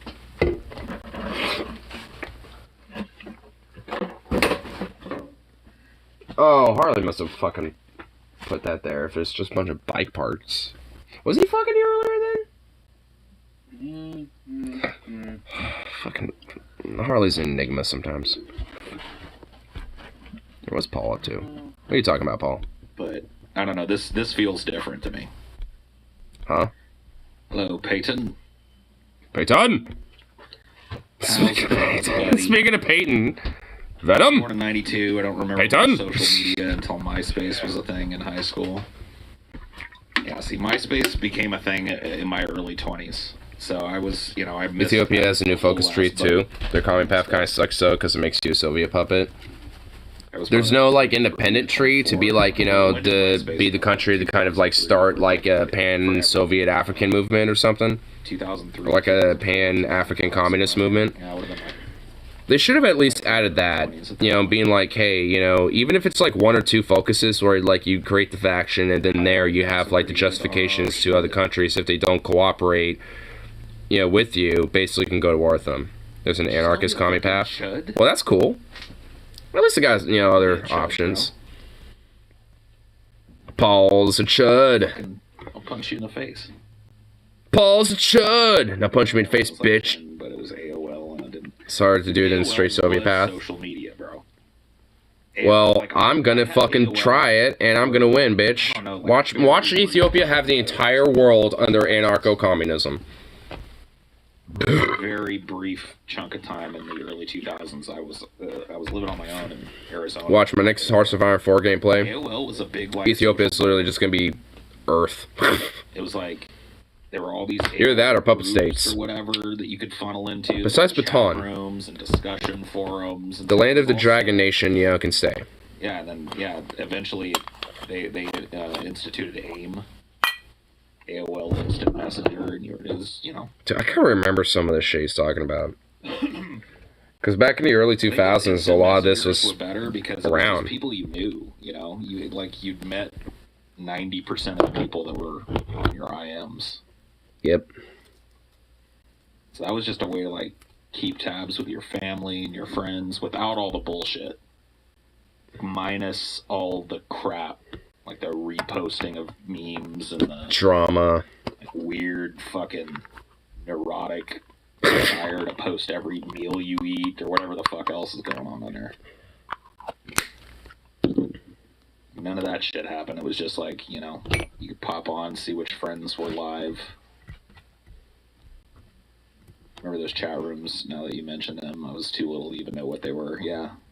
Yeah, I was a little too young for some of it, but I was aware of it. It started, you know, like the internet started out, and I honestly think that when it was like, hey, here's my whatnot, and we can like have a talk.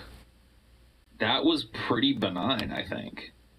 Honestly, it was when it became this like, oh, I can interact with my friends, but also the world at large.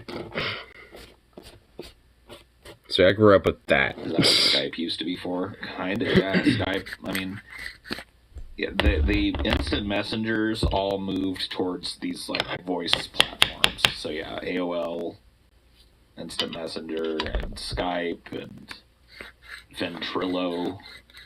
I didn't even heard of that. Voice ones.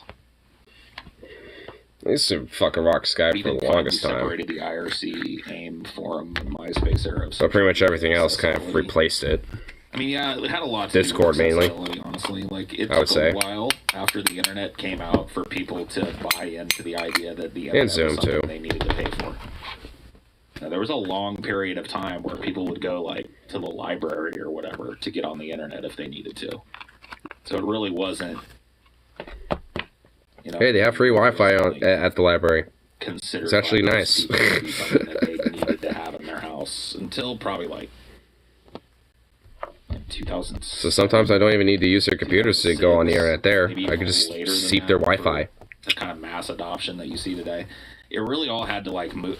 I think when it moved to the phone, like when websites started to I feel like that was mobile versions that were I feel like that's when there was like a transition. I feel like when it comes to a lot of the stuff that like is kind of negative about the internet was when it became mobile, because it became a lot more direct, to be able to like immediately have a reaction and like immediately have something out there more quicker, instead of having to wait to go home to go on your computer to do it. And at that point, if you're like, all tense and shit, wanting to fucking like, vent about it, you're probably not as tense, once you get home and shit. So it's not as big of a deal later. But in the moment, when you have it on your phone and you can post something real quick, then you're in the heat of the moment and you're going to vent the fuck out and shit. But if you had to wait until you went home, most of that energy's gone. So honestly, I feel like there is, some elements of like truth to that, where like once, a lot of the mobile sense of like the internet, came into play with smartphones and shit, I think, that's where a lot of the more immediate reaction, like more reactionary element of the internet really started to come into play. Because if it wanted to be that before then, you had to basically be the literal spend my time on the internet all the time, neckbeard type of guy. And just react to shit, like articles and news and shit, basically, at that point. Because you're not going to be able to really, get anything out of, like, anything else. I guess, besides reacting to other people's shit. Look, there's always going to be people that find the bait. There's trolls, and there's older people that fall for trolling. You know what I mean? Because... Yeah. Or younger, impressionable kids. Older than me. I feel like anyone's like 25 to like 35-ish about, like, I feel like they're more honed in to trolls and are kind of aware about what trolls are. Because I definitely am very aware about what trolls are and what they're about. But I feel like, a lot of people are not honed in to trolls as much. Are more than likely older people, but maybe, maybe my thoughts on that are just skewed.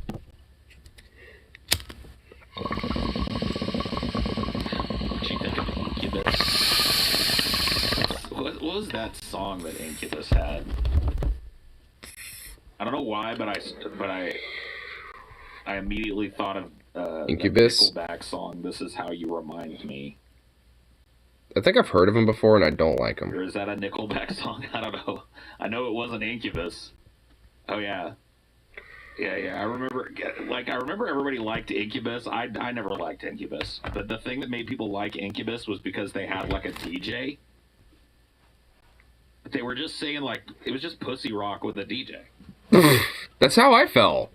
Minus the DJ part, because rock can have DJs and still fucking slap. Just pussy rock with a DJ. I mean, honestly, there's like some new metal bands and like fucking straight up like... I mean, Ailstorm uses DJs and shit every now and then for their music. Because they have a keyboardist. I mean, so it's like that keyboardist has a variety of different instruments besides just a fucking keyboard. So it's like, I mean, they, at least to a degree, have a DJ there. I mean, yes, I mean, you can have a DJ and that should be good. And still be rock or even metal. But... I mean, and honestly, I think that's honestly even more creative in my mind, so chances I might even like those bands, more. Because, like, they're able to incorporate and experiment, with different types of instruments, and different types of ways to implement music, including, like, with computers and shit, with DJing and shit like that, and MIDIs and shit like that, and et cetera, et cetera. And also still provide, like, some heavy kick-ass rockin' moshin' type of fucking music. Instead of, like, what, people might think of, like, synthwave or rave music, EDM and shit like that. And especially if they're able to incorporate some of that shit, into metal or rock. Like, I used to think that shit was fucking bitch-made garbage, but nowadays I actually do think that's some really cool stuff, and I actually really love it nowadays. Because I have these days, honestly, if anything, a strong appreciation for a lot of different type of EDM music, primarily like different styles of synthwave, like dark synth, you know, like cyberpunk style synthwave, like punk synth and shit. Like, I mean, the more heavier type of synthwave, but I mean, I have a very strong appreciation for it. Like ass. It broke all the time. Which also made me appreciate EDM and music that would primarily be made from computers or whatever the fuck, and like, you know, with MIDIs and shit like that. And I've honestly, especially these days, have grown to have a more stronger appreciation. And, oh God, Jordan Peterson. I'm pausing this because I want to get into that a little bit, but I'm having this convo. Oh no. Oh, why did that happen? Why, Paul?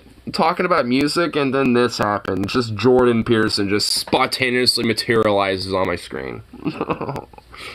Alright, anyway, not saying system, hot take system down is intro new metal. Intro new metal, okay. I'm not saying system is bad, it's just their mainstream compared to a lot of other new metal. I guess nowadays, sure. I mean, but like some of their early albums, I mean, like, I know Steal This album is one. I don't know if it's like my top favorite, but it's up there. Toxicity is a pretty good one. The duo like concept album they had, I forget the names of those two, but those ones I think are personally my two most favorite albums that they did.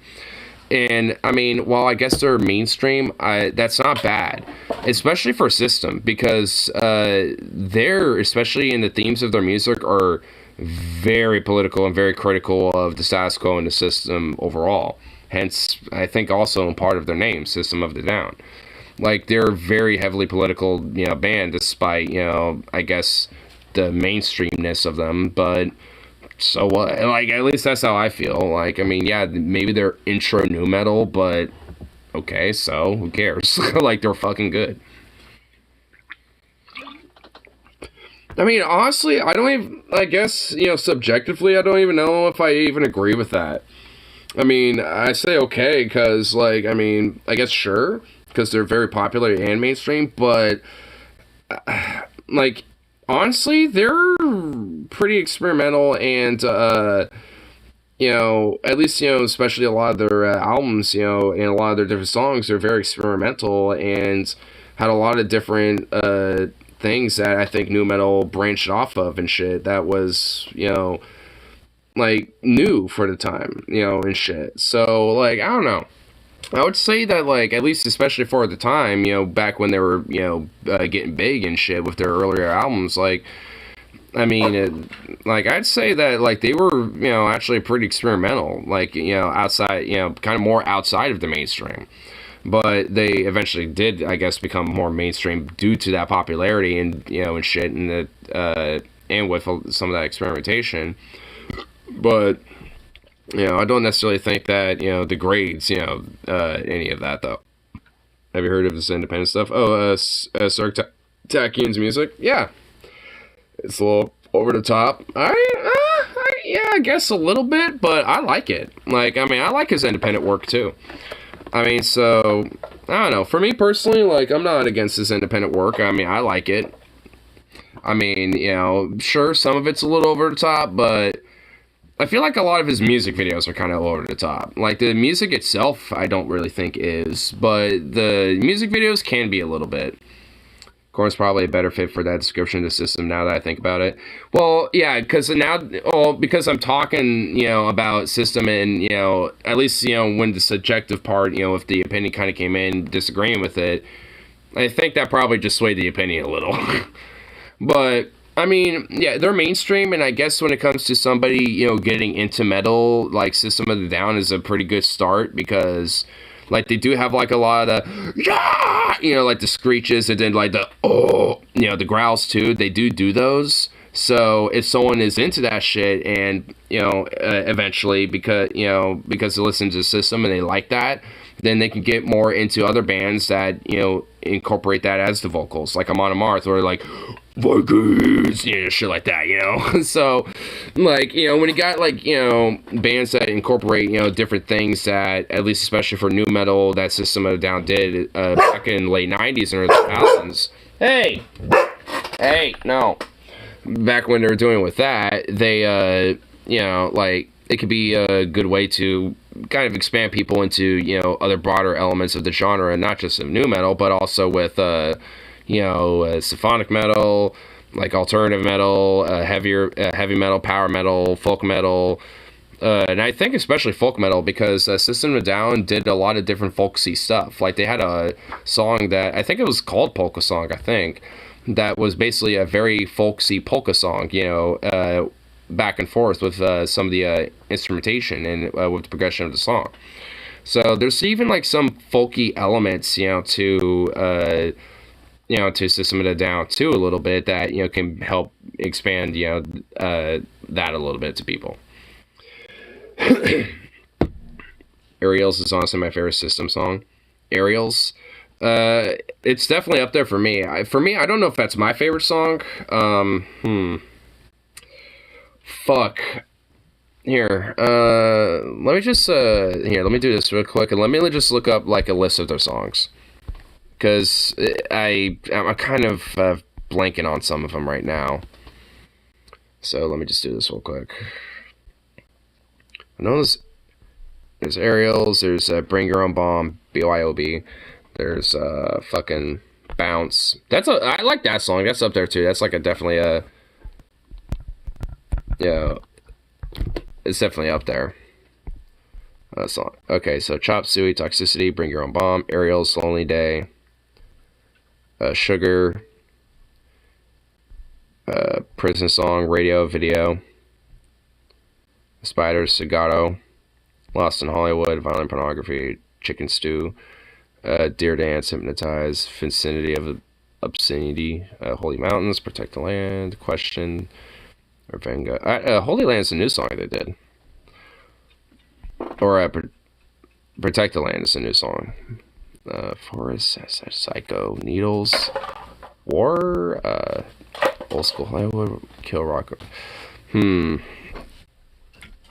I would probably say, at least out of the ones here so far, either Radio / Video or Prison Song or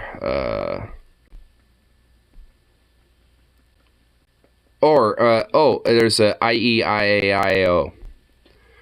That's a really good one. It goes something like that. It has like a little bit of like kind of a chant almost.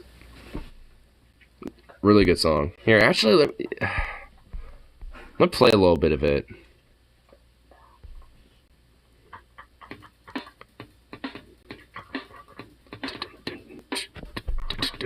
It's off of Steal This album.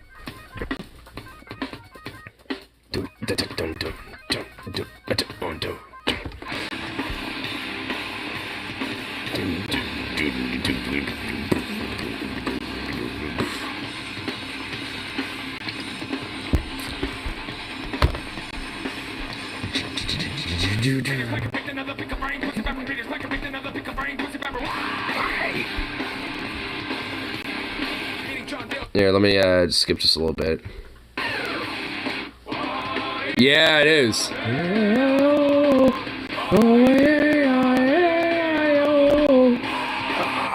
Oh, dude, I love it. See, yeah, I think, you know, dude, there's I mean, it's kind of hard to pick because there's so many good fucking songs. It's like, goddamn. Too many good ones. Because that's definitely up there for some, like... His cognitive limbic system.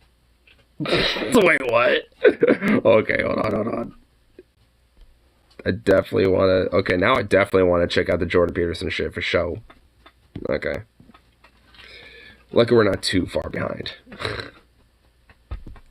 Here, we'll just kind of go back to where we kind of initially saw. Yes. Yeah, I'd let the one skip. Okay, here we go. We're diving into this. Okay. Oh, what the fuck just happened? Oh, okay. I get scared when that happens. Oh, I have to do this again. There we go. I also prefer System's later albums to the first ones, but that's just my preference. Memorize and Hypnotize are their best albums, honestly. Yeah, like the Memorize and Hypnotize. Yeah, like I love Steal this album. I think that honestly, I still think that's probably my favorite album, but those two are pretty much. I mean, I think they were technically meant to be like one album, because they were pretty much like released as like a concept albums, you know, back to back, because they were meant to be like, you know, part 1, part 2 type of shit. Which is why I love them too. So like, and a lot of really good songs came out of those albums. So like, I mean, see, like, it's kind of hard to say what's like the best System of the Down, because like every album is like in their own way so fucking good. I mean, it's like they're one of those bands for sure where it's like, I mean, you know, where it's like they haven't had like bad songs and shit, like, because there's some songs that aren't, you know, the best from System, but like they definitely have some real good songs out there though, and pretty much like every album has like fucking bangers, like absolute like great amazing songs and shit, and you know, especially thematic wise, very amazing and really critical and shit. And so it's just like, I mean, a lot of it's just, I mean, it's hard to like say that, you know, System has like bad songs really. Like, I mean, there's ones that, you know, don't compare to like other songs that they've done, but it's kind of hard to say they've done like bad songs, because they really haven't. Like, I mean, you could probably find one or two that are like, you know, just but not, you know, not really many out of them. Soldier Side was my favorite song of those albums. Oh, Soldier Side. Oh yeah, that was see, that's another good one too. See what I mean, though? It's kind of hard, you know, to say, like, you know, which one's, at least for me, is, like, my favorite song. I mean, I could say there's at least, you know, some top, like, 5 material in my mind. We should do that, actually. Like how, like, DFF does their, like, little tier lists where they, like, build up it, you know, for a top 10, but then they have to narrow it down. We should do those. We should do that one of these days. For, like, what my personal, like, top 5 or, like, top 10, you know, for, like, songs from a band or an album or whatever the fuck, or from a genre, even. Do that for, like, films and shit, too. Yeah, actually, I don't even need the internet for that for my laptop. I could just have the, you know, the list on the laptop and then just look up what I need here on my phone. So, yeah, we could do that. Hey. Toil's another band I can't say has any bad songs. Well, I mean, at least for me, I wouldn't be able to say if they did or not, because I haven't listened to a lot of Toil. I have, like, I mean, I do love Toil, I do like them, but I haven't listened, like, I'm not, like, someone who, like, listened to, like, every album and all their songs and shit. But, I mean, I would at least agree that they definitely don't have bad songs from what I have listened to. But I haven't listened to all their discography, or at least the majority of it. I listened to, I don't know, probably like an album's worth of songs from them, but mostly like their hits and ones that are popular and, well, obviously pretty good because of that. But, yeah, I mean, although they are good, so, I mean, I ain't gonna besmirch that. I just haven't listened to enough of them to have, like, a strong opinion about them one way or the other. Perfect Circle is also really good. It's the singer from, oh, yeah, I've heard a couple things out of A Perfect Circle, too. Though, same thing, though, like, not enough to really, like, form a strong opinion of, but, you know, enough to know of them and heard their sound, and I like them enough, you know, with that, but just not enough to have, like, a strong opinion of. At least for me, that's, like, most bands, though. Like, I mean, I don't have, like, the strong opinion for most bands, but, you know, generally like them for the most part, at least from what I do here. Alright, what is this? What is this? Person who thinks surrogacy is immoral because it's like treating another person's body like property is anti-abortion. What? Surrogacy is renting a person's body, treating them like property. IVF often results in weeks-old babies being aborted or frozen to sit indefinitely in a lab. Like the vast majority of biologists, I believe new life is formed at conception. Who? Like, no, I don't think any biologists believe that. I also think it's wrong to intentionally kill a human being. Well, luckily that's not happening with abortions. I'm grateful that adoption exists. Well, sure I am too there, you fucking weirdo freak. And what? Hold on. Gregoria Maloney Fangist or whatever, like, I'm assuming just, like, this person's a simp for the fascists in Italy. Just off the name. Like, I didn't even notice it till just now. Like, what the fuck? I noticed the Maloney, and I know that's her name. Or at least her last name. Anti-pregnancy centers help moms from all walks of life. What about you? What's your stance? Oh, like, you have an edict to be like, what's your stance? It's like, fuck off. Oh, madame. But yes, that's how I feel. You know, speaking of which, of absurd comical fucks, you know, we have had this fucker, you know, staring at us, you know, but at least we have Paul to at least, you know, make us amused. What the fuck is this little turtle had to say? Or frog. He's a frog. That's a big part of the Jordan Peterson impression. You have to basically be like Kermit. Canadianisms, you know. The Kermit the Frog, you know. Not a topic. A topic. Topic. Before diving into this topic. Before diving into this topic. Before we dive into this I'm very sorry, yes. You have to get the Canadian Kermit in there for sure. As a country in the Middle East, yes it is. Project Vela. You showed me some of them. Some of the pieces that well, man, I'm not 100% sure about them. They're okay, though. These are things that I wrote.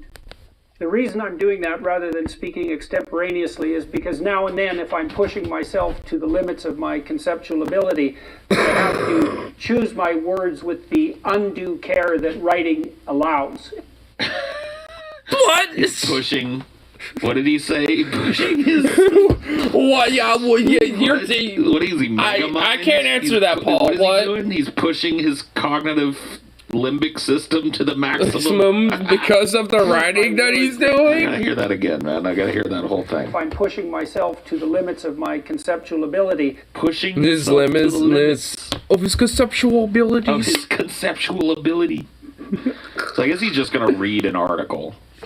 That's not as good as when he's speaking extemporaneously. Up yours, rogue moralist. then I have to choose my words with the undue care that writing allows. And I suppose that has the disadvantage that's associated with reading something rather than I need to really get drunk for this. But the advantage of precision and care.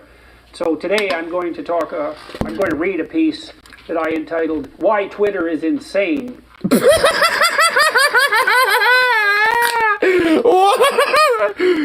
Why Twitter is insane. It's like a horror film. Speaking off the cuff, but the advantage of that was like a horror movie. The way he looked at the camera. Why Twitter is insane.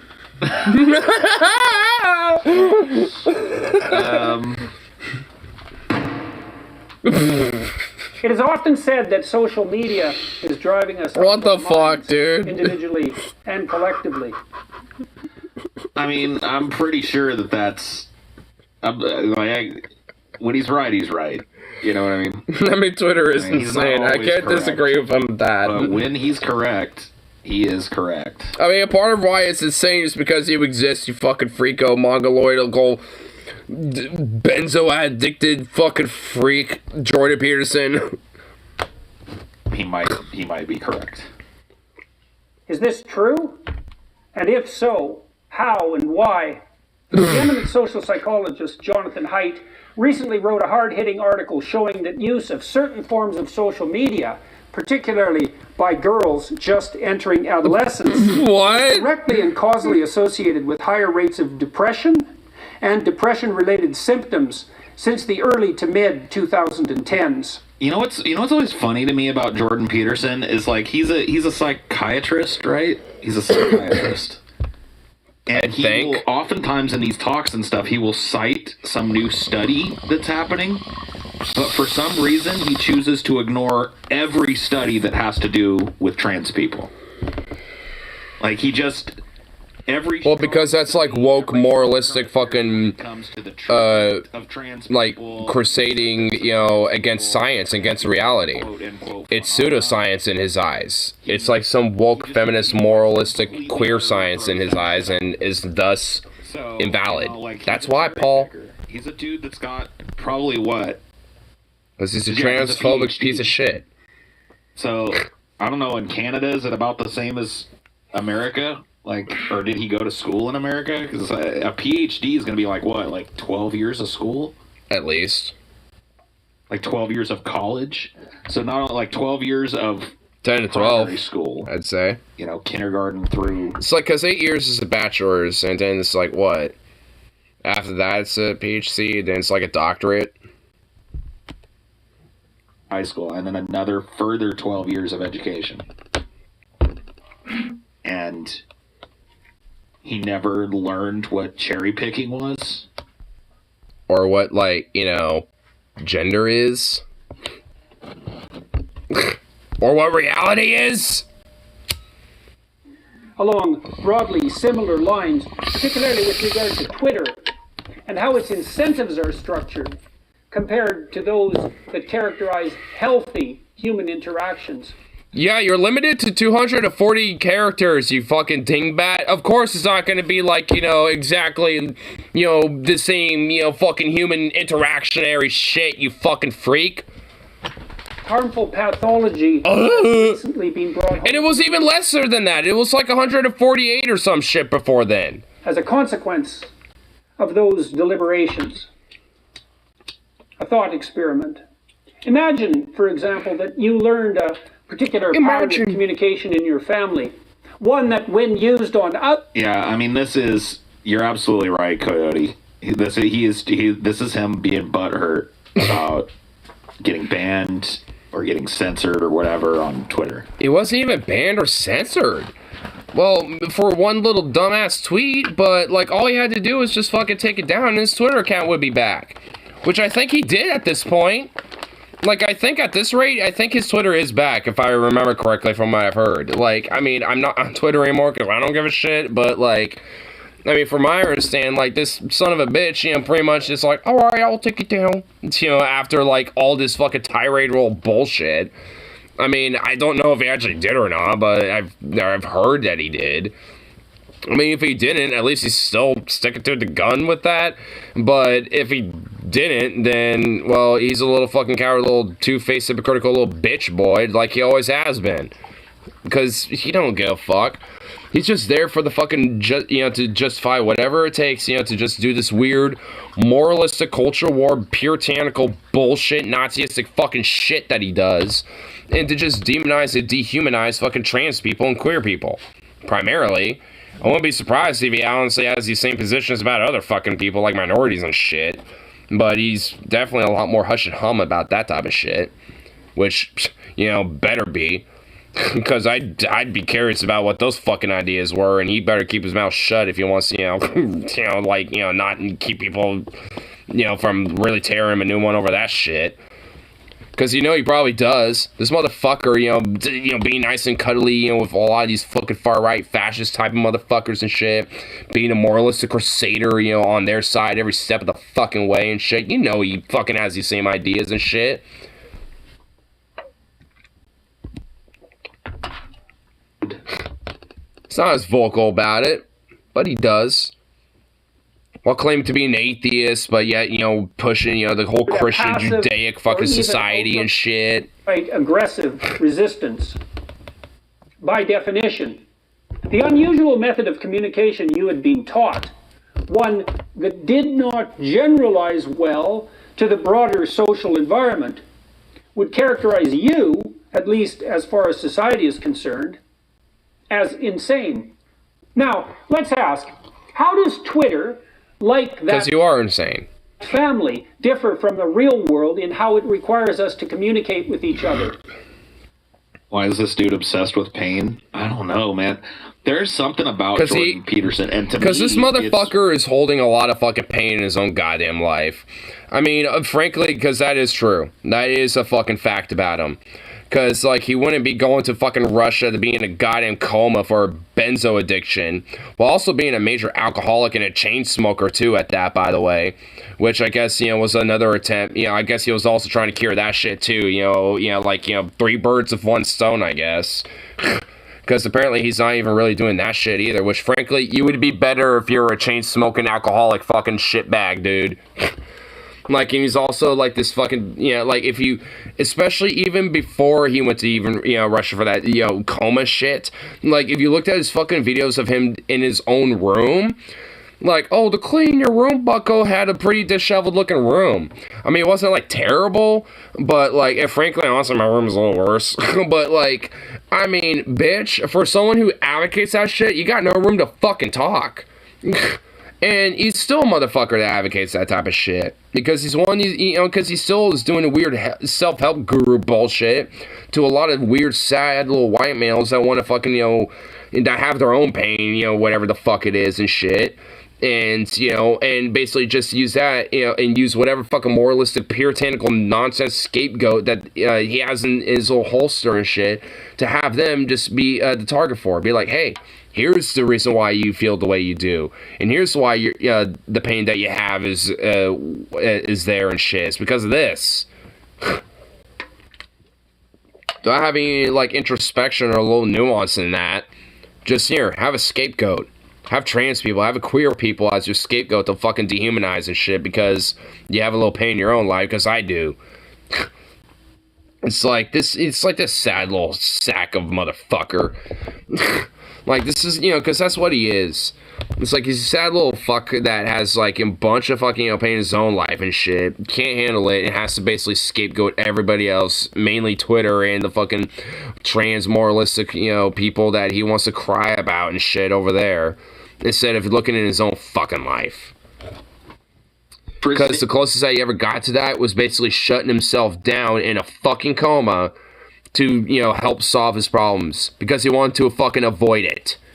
He'd rather avoid his fucking pain and avoid his fucking problems and scapegoat some other motherfuckers for it instead of actually handling it himself because he's a coward. That's what Jordan Peterson always has been and always will be. He's a fucking coward. That's why other people pay bitch. attention to him. He has this, like, unflinching self-seriousness that I've seen in so very few people in my life. Like, part, in my opinion, maybe I'm wrong about this, but part of being an adult, no matter how educated you are, is learning how to be self-effacing. It's like having a little bit of a sense of humor and having a good, healthy dollop of self-awareness. And when I look at Jordan Peterson, the way he's just, like, he's always got his eyebrows crinkled down, like what he's talking about is of the gravest importance, Because it's all fucking act, even to himself. It's an act even for himself. Because, like, he has to have this veneer of, like, oh, yes, I'm serious. Because he himself isn't a fucking serious person. He's a fucking fraud and a coward little bitch. That's what he is. And he can't even come to terms to that himself because he's so diehard, into this whole moralistic scapegoating and shit. Especially trans folk. And even, towards, like, just women and fucking, like, and shit. Because he literally went on a multi-day tirade on Twitter. Well, he's also talking about how Twitter's insane, by the way. Being a fucking major user of Twitter. Literally went on a multi-day, at least an all-day tirade over the fact that, on some magazine, there was a woman who happened to be a little more overweight in comparison to your typical model and shit. And she wasn't even that, like, overweight. She was just thick. Like, being thick isn't being, like, outright overweight and shit in my mind, honestly. Like, she was just, like, a thick chick, and she was just like, sorry, you're not beautiful, and then got, butthurt because a bunch of people freaked out on him. Well, not really freaked out, but just, like, criticized him and bitched at him, because of how much of a misogynistic pig dog that he is, because of all the fucking pain he has in his own life. Because of the scapegoat that he has to use. Because he can't have any introspection and shit, and he has to have this character of seriousness, to justify, a lot of his fucking scapegoating and bigotry and hatred that he has really for himself, but wants to, but uses it towards other people. Like, he's just a man that has just a lot of fucking hate in his own, like, life and shit. I mean, just a lot of it. And just can't, you know, just, like, come to terms and wrap himself around, you know, just, like, accepting, you know, for who he really is and shit. And has to have, like, this veneer of, like, I'm a sophisticated, traditional, serious man. While acting like the most biggest petulant fucking bitch child that I've ever seen in my fucking life, you know, frankly. Outside of Trump or some shit. Like, I mean, fuck. This dude's, like, one of the most insecure people I've seen, like, as a public figure. Tell that this guy's whole conception of himself is like him wrapped in a toga, you know, back in ancient Greece. 10,000 students sitting in the auditorium hanging on his every word. It's just some, like, you know, no doubt he's a narcissist. I mean, I don't know. I don't like diagnosing people, but I can tell you. No, he is. From watching as much Jordan Peterson as I unfortunately have, that this dude is absolutely unflinchingly self-serious. Yep. He thinks he is the most important fucking thing ever to happen. And goddamn it, he believes that down to the core. Yeah, he does. Just look at his face, like that. I mean, seriously. I find myself drifting off, you know, when he's talking, and I just look at the absolutely pained and absurd facial expressions. Like, this guy thinks he is telling people that the nukes have just launched and they have 3 minutes to live. I mean, for fucking real. Ted Koppel. At the same time, manning the MG-42 at, like, Stalingrad because the red woke moralist wave is coming. While the TAC nukes have been launched or something. Covering the looming apocalypse, you know? No self-awareness. Because the Western civilization and Western man will be destroyed. Insane. The first way is in the manner in which it bypasses the traditional means for measuring the quality of communication. In the real world, high-volume communication is extremely costly, requiring both hard-to-establish credibility. Why otherwise would large numbers of people, which you have none of, want to read or listen to you, and access to the wealth necessary for such communication, either directly, which you have a lot of, personal accumulation, or by proxy, such a... You know what another thing about him is he writes and speaks in run-on sentences. Yep. Like, this is a guy that desperately needs an editor to go like, all right, 3 semicolons in one sentence. Can we break this up into maybe 2, maybe even 3 sentences? For real. Because he will be on one, like, it makes it hard for me to listen to him because he speaks like somebody writes like a technical manual. You know what I mean? Like, it's incredibly hard to listen to, and it lacks basic humanity. It lacks any emotion. I feel like I'm listening to a fucking Vulcan. And not even like a cool one like Spock. Like, literally like some generic ass, like, boring fucking Vulcan. Arrangement with a publishing house. Is that what he is? Twitter. Is he a Vulcan that got lost? Limitations asunder. The consequence of this demolition of potentially vital regulation is multiplied by the fact that Twitter provides universal access to each of its users' hard-won personal networks. The second way... What? Huh? What the fuck does that even mean, bitch?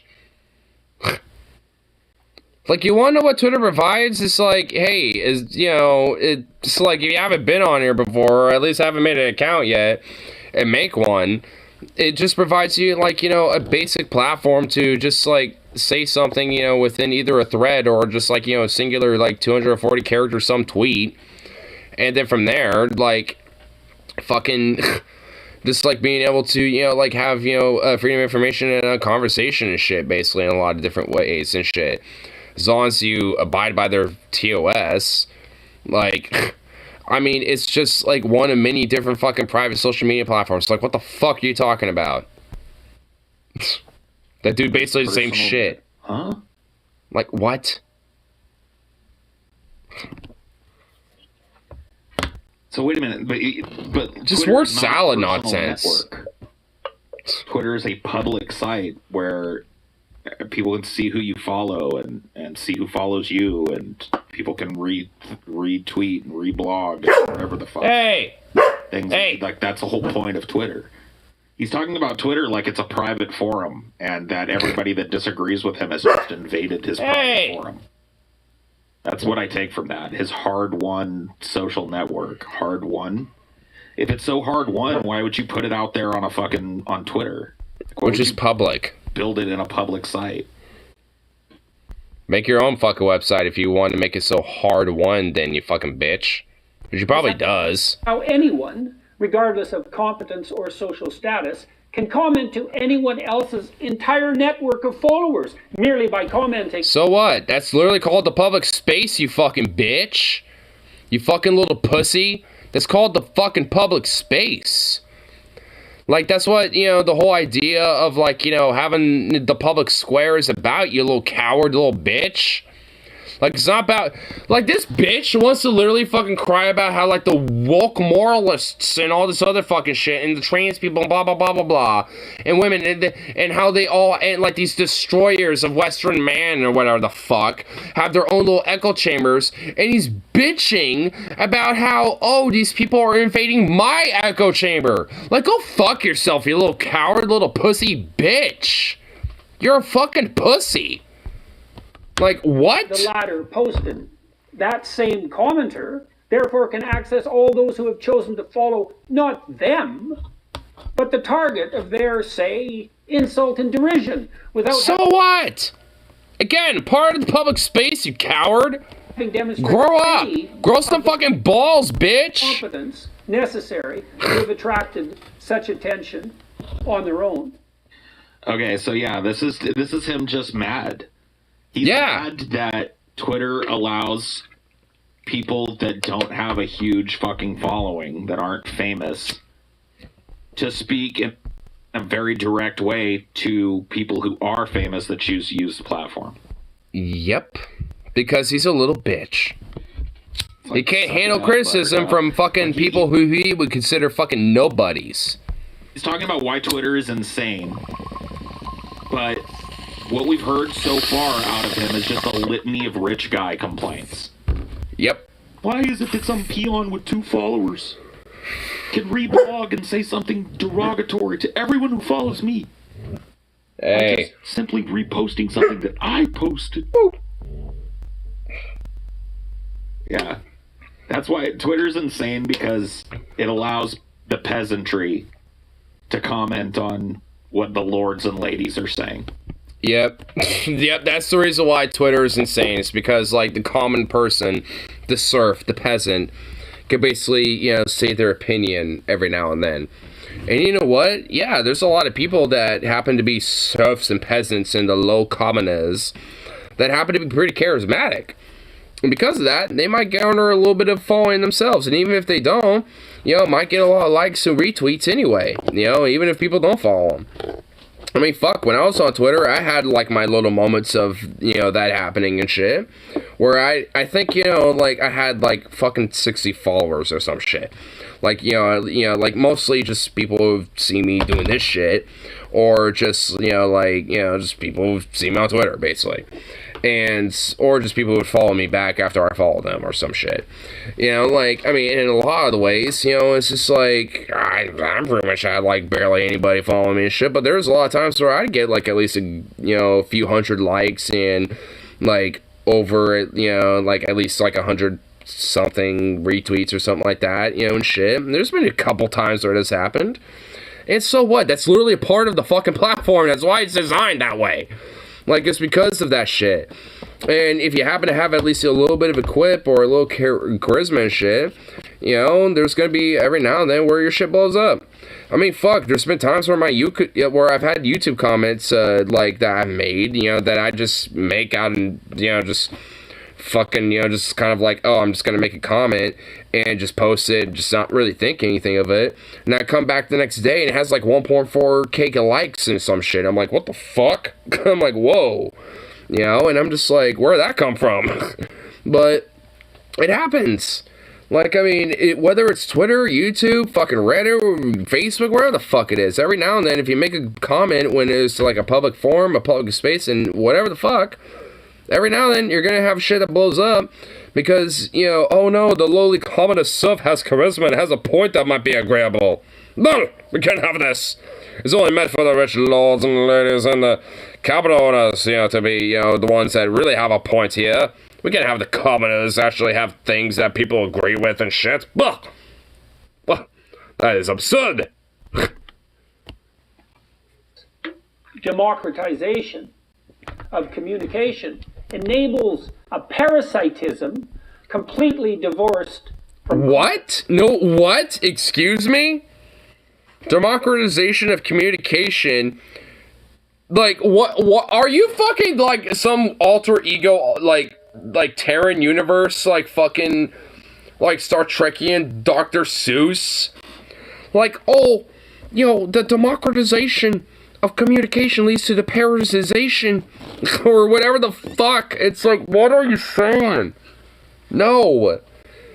Like, democratization of communication, which is social media, the democratization of social media is a good thing. Like, the thing you're bitching about because, oh no, the commoners have an opinion that, you know, like, you know, can explode more than my own. Like, oh, we can't have that. Like, that shit, like, the more democratization of, like, the commoners, you know, shit, you know, getting together and having a voice. Like, oh, we can't have that. Like, that's what, you know, these public platforms are about, and it's why, frankly, at the end of the day, these social media platforms should be public fucking utilities. It's because of shit like this. It's so motherfuckers like you don't have an influence on these platforms and don't have a voice, you know, in a sense of, like, being able to dictate and control how they work and what their TOSs are like and shit. It's bad enough that, like, you know, they're fucking, you know, like, the private companies themselves do it. You know, we don't need, like, lobbyists or fucking commentators like you little pissant little freaks and shit trying to influence them and shit. Like, fuck off. Massively inflates noise relative to signal, bypassing all the screening mechanisms that have been so painstakingly developed to shield us. So back in the day, people that were famous like me didn't have to hear the voices of average people. You know, and they've taken away all the things that used to shield us. And when I say us, I don't mean you watching this. I mean me and Jeff Bezos, and Elon George Musk, Clooney, and Donald Trump, Ron DeSantis, all these people. These people that, you know, like, you know, just have all the fucking money and power and influence in the world, yes. Fine. You know? That's Yes. who I mean. Fucking From little cretin. incessant racket in the real world. Oh, you poor fucking baby. So, yeah. The racket. Listen to this dude. You little bitch. He's literally lamenting the loss of his ivory tower. Like, he's taken away... What this democratization has done, it's taken away the ivory tower upon which I used to sit as I made pronunciations to people. And it's lifted people up so that they can yell pronunciations back at me and I don't like having to hear it. Boo-hoo, bitch. Boo-hoo, bitch. Like, you know what, dude? I don't like hearing it either. Which is why you don't find me on fucking Twitter anymore. You know what I mean? It's no shit. Suck it up. Fucking little Twitter, bitch. Like, Twitter's not insane just because it won't step in front of people and not let their mean tweets get to you or whatever. Grow a fucking spine about it, bro. And he acts like Twitter is, like, necessary. No. No, it ain't. Not really. I mean, the concept of social media being a public utility, and I think, you know, social media being the internet's version of the public space and the soapbox that people can stand on when it comes to free speech protections, I think, you know, is, you know, something meritable. But, like, Twitter being, like, the main source of that, no. Social media as a concept, though, at least, you know, should at least be, you know, protected with that. Like, and enforced and expanded with that, at least. Tailor-made audience, go over on Truth Social or whatever.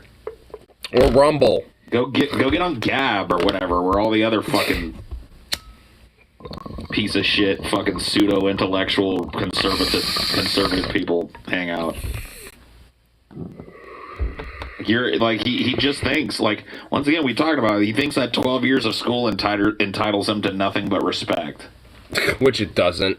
And this is the guy that's like always talking about how he's I'll go back from real compelled quick, speech but and shit. I'll keep explaining. Isn't this like a completely and utterly anti-speech rant that he's going on here? If I'm not mistaken, like lamenting the fact that the ivory tower intellectual can be reached by the plebeians who he expects to benefit from his work. The third way Twitter breaks the norms of standard human interaction is the zero cost and even potential benefit it imposes on those who engage in flagrant ethical misconduct. It facilitates the implied moral elevation that accrues to the accuser who adopts the position of virtuous judge merely by formulating an accusation, however vague, ill-founded, and scurrilous. I mean, couldn't that describe what you said to the trans man? I always forget their name. That recently came out, very famous. But couldn't like what he just described there? Could that not have fucking described exactly his interaction with that? A scurrilous, empty, vague piece of shit out of nowhere. Elliot Page, thank you. Yeah. When he was talking about how Elliot Page was like mutilated and butchered by his doctor who facilitated his sexual transition. Right? Yeah. Like, well, hold on, let me listen to that. I want to listen to that one more time because I want to see if it completely and utterly describes what he's talking about. To the accuser, here we go, who adopts the position of virtuous judge. Okay, so I'm the virtuous judge of Elliot Page's life. And I'm going to tell you about how Elliot Page is not a man. She's a woman. And the doctor that transitioned her into what she calls a man. You know what I mean? So once again, he's Mr. Virtuous Judge of Elliot Page and the fat chick who's on Sports Illustrated. Sorry, not beautiful. Not beautiful. Merely by formulating an accusation, however vague, ill-founded, and scurrilous. And that's exactly what he did to Elliot Page. Made an accusation that Elliot Page is in fact not a man, but a woman, and that Elliot Page's doctor was some sort of like committed some sort of malpractice in helping Elliot Page to transition. He basically equated that shit to essentially like some sort of Nazi experiment. That's what he equated it to. And honestly, it's just like, you know, he basically, you know, it's just like utterly dehumanizing Elliot Page and the fact that he, you know, is a man and, you know, denying that fucking, you know, fact of the reality and the science, you know, yeah, backs that.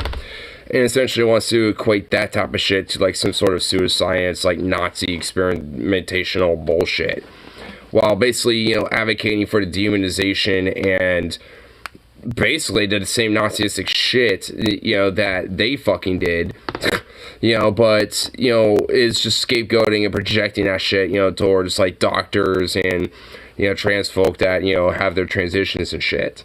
Because, oh, they're the ones that are doing experimentations, you know, versus the ones that are trying to deny fucking science and reality and, you know, like biology, despite the ones that are saying, oh, you know, we, unlike the left, we don't deny biology. It's like, yeah, you fucking do, you worthless little shitbags. Like, you absolutely fucking do. Because denying trans people is denying an element of human biology. And if you do that, then you are denying biology. Like, because that is a major important part of, like, the human biology is, you know, an element of the fact that, yeah, there are people that are trans and shit. That's part of the broad human biology. You fucking pieces of shit. It's not just, you know, a gender thing there, motherfucker. I mean, that's the main core of it. But it's not the only thing. And the acceptance and normalization of that shit is, you know, is what helps, you know, proliferates and helps prospers, you know, the people that are fucking trans and shit.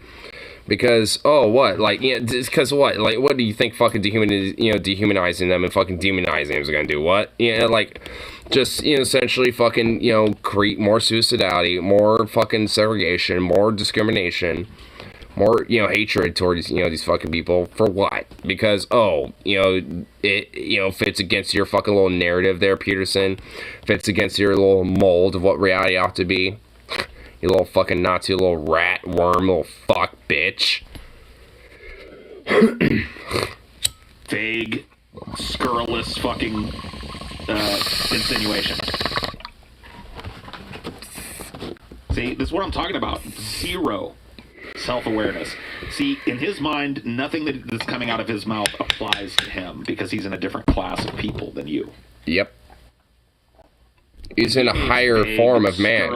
He's in a higher class and a higher sense of man because he's a fucking supremacist. Like anyone that he deems as undesirable is an inferior form of human being because he's a fucking supremacist.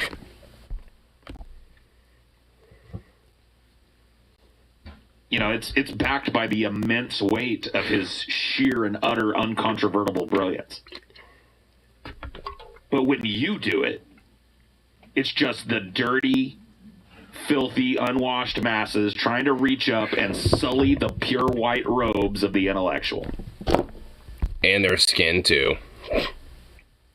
Exactly what I was talking about earlier. When it comes to how he, thinks of himself. In the same vein, there is no cost for insults, ad hominem attacks, and provocative statements. Incitement, in other words. People can hide behind their anonymity as well and act, if possible, even more brazenly. Too often. Dude, nobody fucking made you start the Jordan B. Peterson Twitter. Yeah, nobody. Dinky McDerpson, too. If you wanted. You chose to put the gravitas and weight of your real name behind your social media presence. That was a choice made by you. This was not something you were forced into. You chose to be on that site. So the fact that you gave up your anonymity in choosing your social media profile is on you. Absolutely. I mean, it's his fucking fault that he decided to make a little Twitter account and be fucking active on it. Like, if you didn't want all that shit, I don't know. Don't make a social media account. Stimulates a reactive rage, as it denies even to competent users two of the main privileges traditionally granted to them. What's a competent user of Twitter? Yeah, what the fuck is that? I would love to hear your description, because I bet it's ivory tower intellectual and excludes about 99% of the population. Basically, top 10% of people. Almost guarantee. The rich. Educated people that have experience working at a very high level in business, politics, right? The presumption of innocence and the right and ability to engage in effective self-defense. The mob can say anything at all about you or your thoughts online. Well, not us, because the mob doesn't even know we exist. Remember that, Jordan Peterson. So once again, this whole litany of complaints, now 5 minutes and running. I mean, we'll be charitable and give you a minute off because you introduced it. But 4 minutes and running, your critique of Twitter being insane is just that you as a rich guy don't get undue respect. Oh, you're not the red carpet rolled out for you on the internet, and that pisses you off because when you go to the fucking steakhouse, they give you the corner booth with the privacy. When you show up to talk at one of these conservative conferences, they've got you a suite. Yep. They book you a nice fucking suite in the hotel that the conference got the business class, and, you know, fucking first class seating for you to do around town after you're done talking. But Twitter doesn't roll out the red carpet. In fact, Twitter allows people to fucking talk directly to you. I mean, it rolls out the red carpet. It's just a blood carpet. It's blood red, not, velvet red. That's not my problem. It's nobody in this room's problem. It's a problem of the 1%. Famous fucking people. Rich fucks. Sorry. You're not gonna catch me weeping for the plight of the fucking millionaire intellectual. Sorry. See, definitely not. Especially someone who's like either a capital owner or fucking lobbied and fucking bolstered by them. Like, oh, my sympathy for them just yearns so much for their plight. So much. And there is nothing you can do. Your reputation is for shit, bro. Your reputation is for shit. You want to know what your reputation really is to the average passerby? This is a dude that's been accused 3 times in his career, 3 separate occasions, of sexual impropriety. Really? This is a dude that got famous being shitty to trans people for no reason other than taking some hardline philosophical stance on it. And to just utterly dehumanize them and fucking, just spew more fascistic and fucking Christian fundamentalist hatred against them. I'm transphobic. I don't like the idea of a woman possibly transmitting or transitioning into a man. And because I don't like that idea, the privilege of doing so should be denied. How dare they? In the world. You can't just say that. I'd have at least a baseline respect for his bigotry if he just came out and said it, if nothing else. But no, he's got to try and fucking wrap his transphobia in the cloak of this fucking moral rectitude and once, like he said earlier, virtuous proclamation that every trans person on the planet is bad, and not only are they bad, but they're bad for everybody else too. Because they could fucking for children to know about trans people. Why? Question mark, question mark, question mark. I bet he's got a study or two that nobody cites. I mean, a lot of it is just because, if, kids see trans people, then those trans people are going to be grooming them because they're a bunch of pedophiles. That's for that. When it comes to adults, it's because, if I'm dating somebody and I might, sleep with them and be intimate with them one night, and I realize they're trans and still have their dick or some shit, then, oh God, because they're actually trying to fucking, sneak, and, be predatory and, sleep with, men or sleep with women, because they're lesbian or some shit or whatever the fuck. Like, they have just utterly comically fucking hyperbolic, absurd excuses as to why, that is the case and shit, when it comes to, their fucking hatred and shit. As to why, it's, we can't allow, trans people to exist and be exposed, whether it's, the children or other fucking people, and adults otherwise. Because, oh no, they're, doing manipulation and trickery and grooming or, basically anything and everything that they can think of that's fucking predatory. Even though these motherfuckers like Jordan Peterson are the main ones who are the fucking predators. Unpeer-reviewed shit. Meanwhile, all the peer-reviewed fucking research has been done on trans people that's led the treatment community to recommend transition for them as a way to help with their fucking problems. You're, for some reason, one of the only people that's just on the other side of that. Do about it. Any member of what can far too easily become a mob can level any accusation, no matter how slanderous, against anyone at all, for any reason. Not anyone at all. If this was just happening to Joe Blow down the street and the Twitter mob was going around and showing up and telling him to go fuck himself and he was stupid and ugly and nobody cared about him and laughing at him and shit, you wouldn't give 2 shits or a fuck. Because it's happening and it has happened and continues to happen to you. That makes it a problem. Twitter, I don't like Twitter. I don't spend time on it. And the times that I have spent time on it, I've almost always regretted being on that fucking shit. I don't like it. Yeah, I definitely agree with that.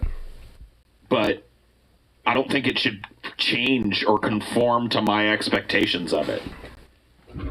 Because I'm not a crazy fucking narcissist that thinks I'm at the center of everything. Or a psychopath. Or that thinks that I'm due some respect that average Joe isn't. And there is little or nothing that the target can do in response. Bullshit. What? You could either mute or block those fucking people, you sad little bitch. Like, you... What? You have a lot that you could do... Oh, my God. You know what that means, right? You've got, over 1 million people following you. What do you mean there's nothing you can do in defense? You can defend yourself way better than the average person can on Twitter. You actually have a better platform to defend yourself. Yep. Because when this type of shit that you're going through does happen to an average person, who's coming with them when they stand up for themselves? Nobody. But you got a lot of people that will. A built-in $1 million pussy cushion on Twitter, and you're still bitching about this? Fuck off, dude. Perhaps most worrisome of all is the fact that this incited rage bleeds over into the real world. All the impotent anger generated is externalized away from the social network. Right, and you are at the heart of a lot of that anger. You realize that you're describing the website, but you're also describing your role in the website. And really, honestly, himself, too. Like, I mean, take social media and just, replace it with himself. Because he's just, he's just projecting a lot of his own fucking pain and hatred and shit, on everything else. Pain and anger to your millions of followers and every fucking goddamn news network under the sun and every goddamn daytime TV show under the sun. That's what you are. A radiator of your own gripes into the world. So once again, like every critique that you're giving, you should apply to yourself. Because you have the power to change yourself. Yep. You don't have the power to change Twitter into Jordan Peterson's little pillow factory. Definitely Everybody not. else has to fucking suffer the slings and arrows. But you're somehow shielded because you're just such a great fucking thinker. Come on, bud. And dispersed. Thus, the ambient emotional temperature of general society is raised degree by degree to the boiling point. Malignant narcissism. That's what you are. Methinks A malignant protest too much, milady. Yep.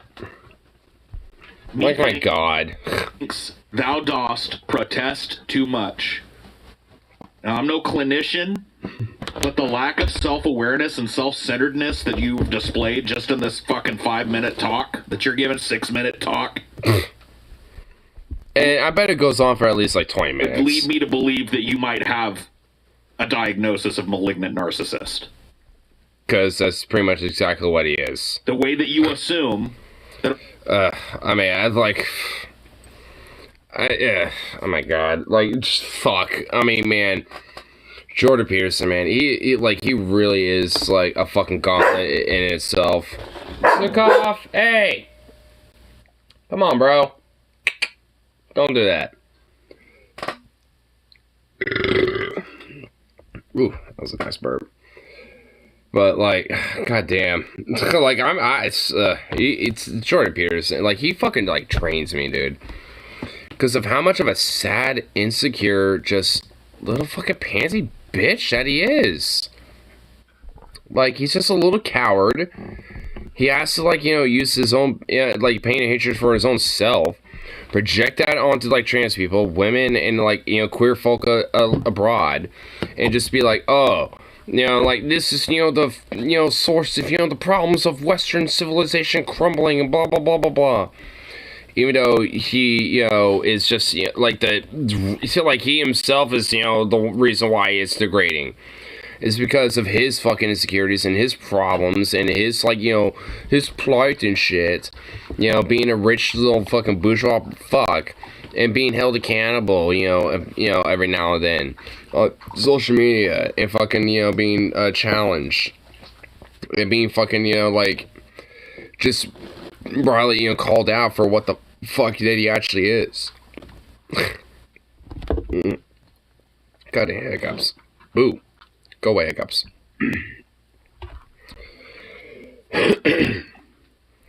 I mean, he is just such a fucking bitch. I know one day DFF is going to do their Jordan Peterson gauntlet. Oh my god.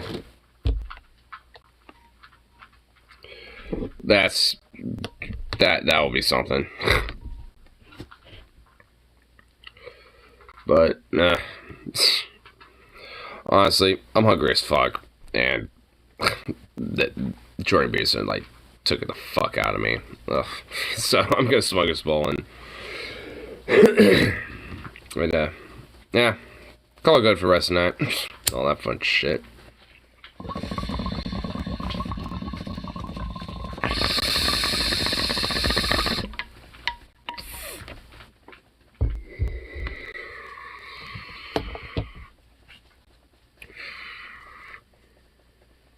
Where the fuck are you going? Goofy dog. Anyway. I'll call it good, so peace out. And of course, I shall be back around for the next one, so